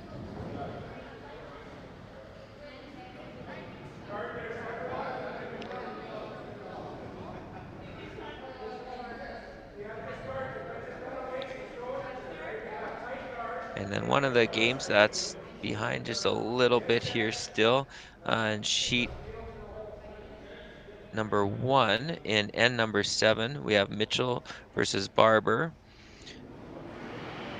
Currently 6 red rocks in the house, but we have 1 yellow of Barber's that's in there as third shot. So right now Brett's looking at how to get in there, and looks like she's got a pretty straightforward shot for a double to sit 2. And it would be very hard for the double coming back because there would be a jam there. So I believe that's what she's looking at right now, just making sure of it. But this is her last shot, so they should be able to just hit nose on her last one here, and should be able to score 2. I don't see any other rocks really hiding there.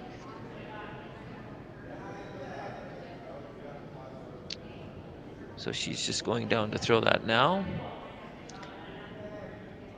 And now Jesse, they drew one in there. Again, it's not always about having shot rock. It's about placing your rocks in situations that they come very effective down the stretch, and that was a great shot. So now they're coming down with up peel, and there was no fishtailing on this one. This was slid pretty straight up. So we should be pretty close to where he wanted to hit this one, which he did. Very nice shot. Solid slide, solid throw. And now faces Jesse with facing 2 again. So Jesse most likely will try the tap up again, or he will try a corner freeze on the back one on the line. So looks like Jared's having some insight here, and now Carl's coming back down. So guys are going to have a little bit of a chat to see where they want to go with this. All right, just on that sheet number 1, Brett's Barber's shot, last shot's heading on down. And she did. She threw a great one down there, and she got her deuce. So she is now down 4-3 going into the 8th end without, but a great deuce in there to keep the team alive. And now they're going to have to steal their way coming home to be able to survive and keep going in the spiel.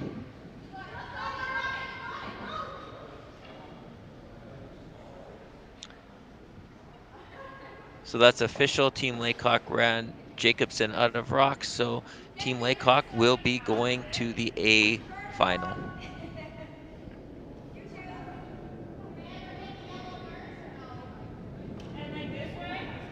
Definitely right now all eyes are on this matchup as everybody's intently watching how this finishes up.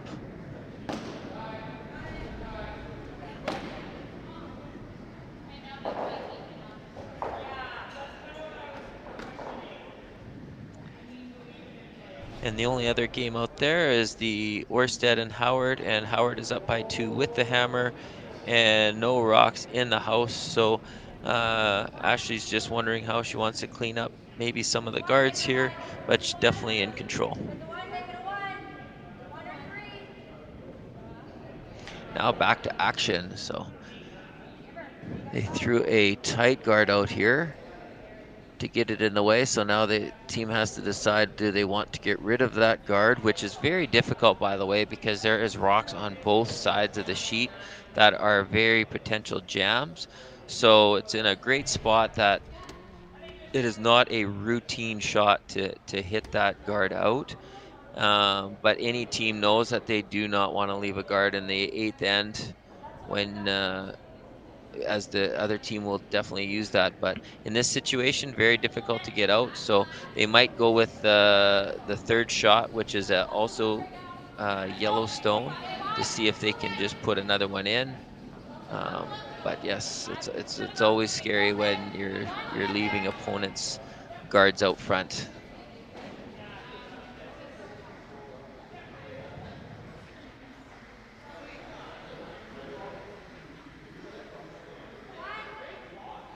So the team is definitely going to have a discussion. You can see the whole team wants part of this talk.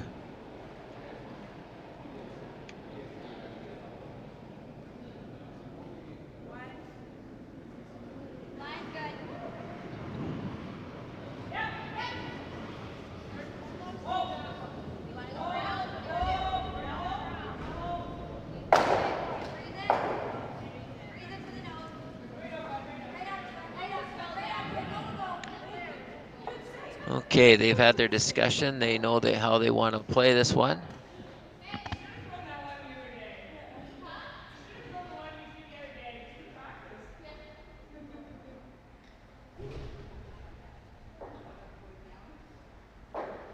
So here we go.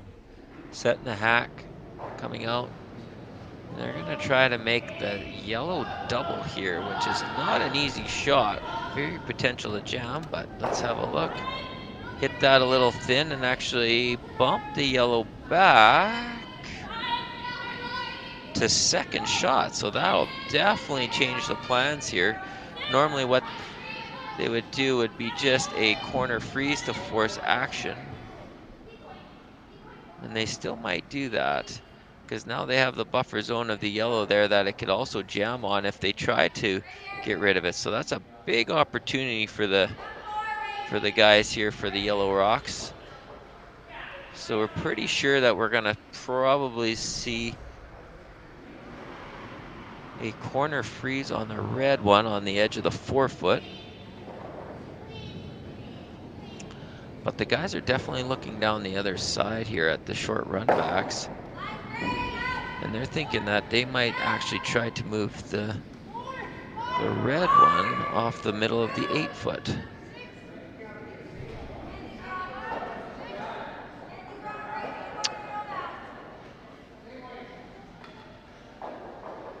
But with that ice, I'm really not sure. Maybe they're coming to corner freeze that. So again, every team definitely has their strategy that they like to use, and they're obviously envisioning something here for a couple plays ahead. Pretty sure Team Japan is pretty happy with this call, but again, let's see what Jesse hasn't planned.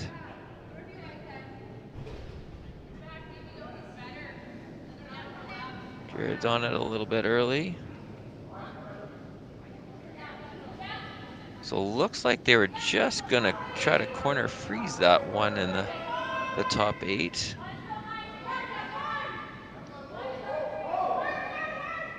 Or just throw a straight guard. No, they are just decided they wanted to throw a guard there. I guess what they're thinking is that they are hopefully that Team Japan would go for the one in the house, that second shot, leaving them a draw around, but pretty sure the guys weren't going to do that for them, which they're not. So they will simply clean this guard off. If they catch the yellow one, that's great. I don't think it's the biggest priority for them, but they're going to try to make the double. But if not, a straight peel, and I'm sure they'll be pretty happy because they will have a pretty good shot for their last one,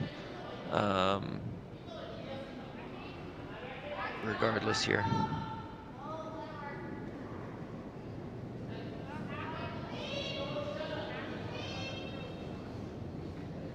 Again, a little surprised Jesse decided not to try that corner freeze on that red one that you can see there behind the guard, as that would have left for a very, very difficult shot for Team Japan. But we'll see if his guard leads to a jam here, which they'll be hoping for. It looked like he got that started a bit, but the sweepers did not jump it, so must have been just the angle that I saw. Yep, straight forward and made the double. So now, unfortunately, the guys have to make that corner freeze, and now they have to make it perfect. So they got no choice, and now they don't have backing for it. So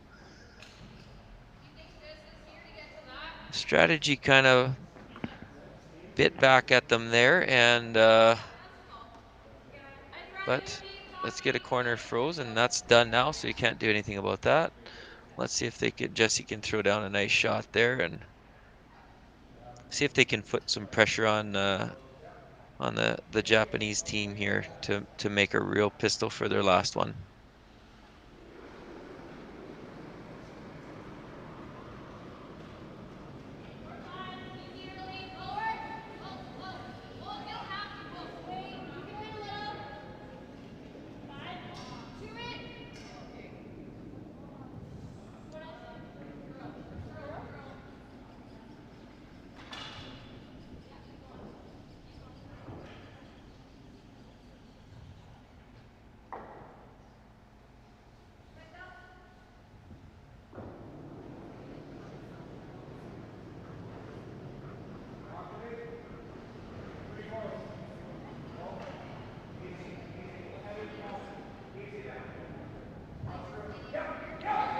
Okay, the boys are on it. They weren't panicking, so should be pretty close on the weight. Hopefully the line is pretty good. It looks pretty good so far. It's got to be perfect though. Come on, guys. Got to lean on it. Got to move the rock, and they did not, so.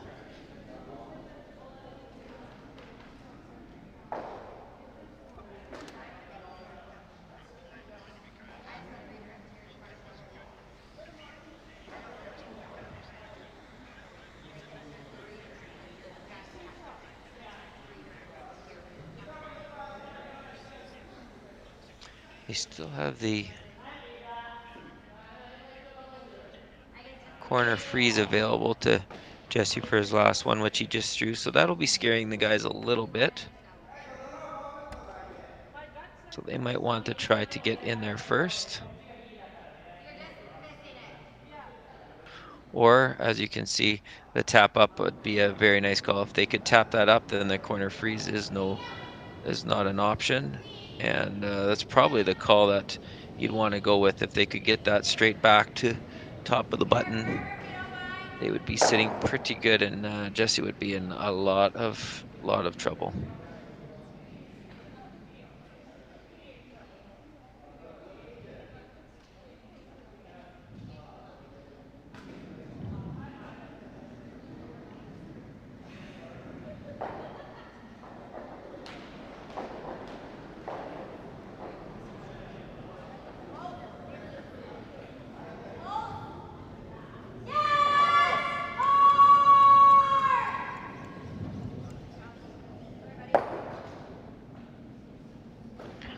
All right, some big discussion here, and this is just one more time to thank Curling Stadium for being out there and offering such high quality visibility for all these games that are being played at some rinks right across the country, but right here, especially in Swift Current, it's been a real highlight to this club, and helping to save it and keep the doors open. As we all know, curling is very tough right now, and to have opportunities like this to be able to watch world-class curling and get big events into small communities like Swift Current, we really thank them for putting that on.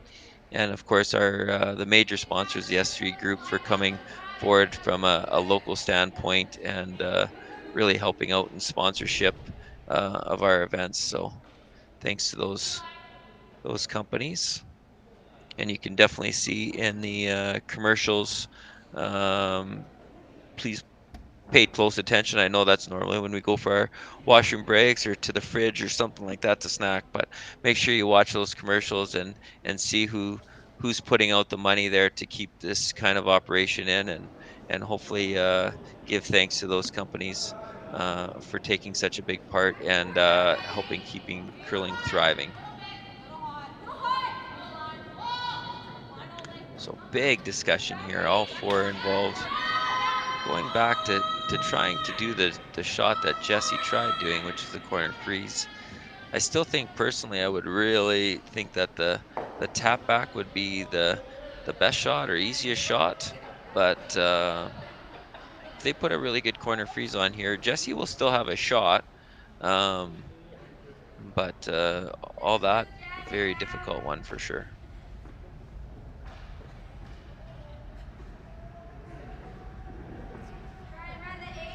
You can see in the background there, that's the Howard and Orsted game is now complete, and Howard won that, so congratulations to them, and they're making their way off the ice.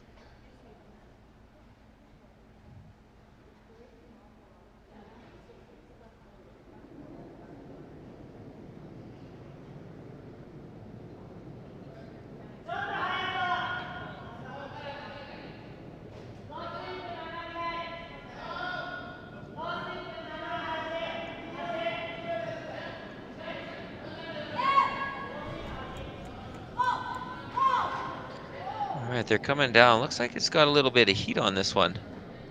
So there's going to be a little tap and roll. Sitting pretty good. So now Jesse's going to have to figure out where they're going to go. And looks like the only shot they have is a little bit of a hit and roll. If they tried to, I know everybody would look in the hit and roll to the middle, but leaves a very short run back, but still might be easier than trying to hit and rolling off to the side there. So they're going to have a really good look at their different angles to see where they want to get into. The only other game on the sheet is Mitchell and Barber, and that's in the C division, and it's a winner out kind of situation. Mitchell is one up with and currently sitting 5. So Brett's got her work cut out with 2 shots to come, but Brett's been playing a long time, and I know she'll find a way to sneak a yellow rock in there. So I'll keep you updated on that as we go with just the skips rocks to come there.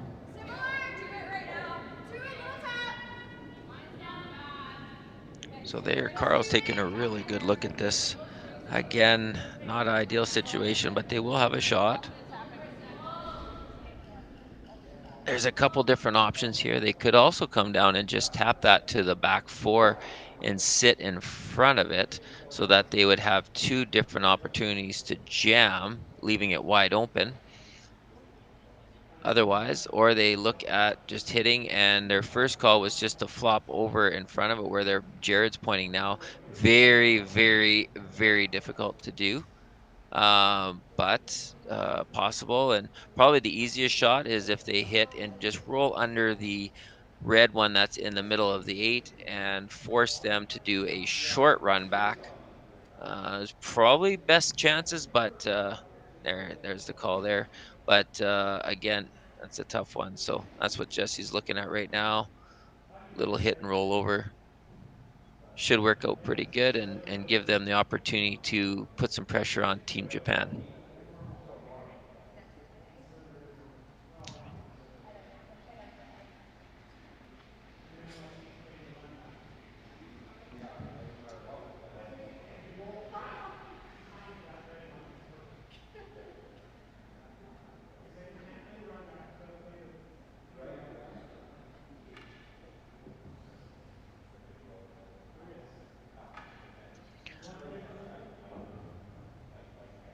All right. Now again, in normal play and normal spiels, especially big competitions with time clocks, you'd be never allowed to this much time to look at it. But both teams have taken advantage of not having anybody call them on the time. So that's why the game's going a little bit later than what the ice makers would definitely want to see. But big decision here, as this is a very big game. So guys don't want to take anything for granted, and make sure that they're looking at every situation.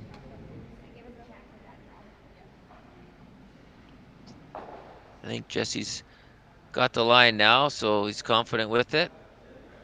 Looks like they're going with a little bit of hit and roll.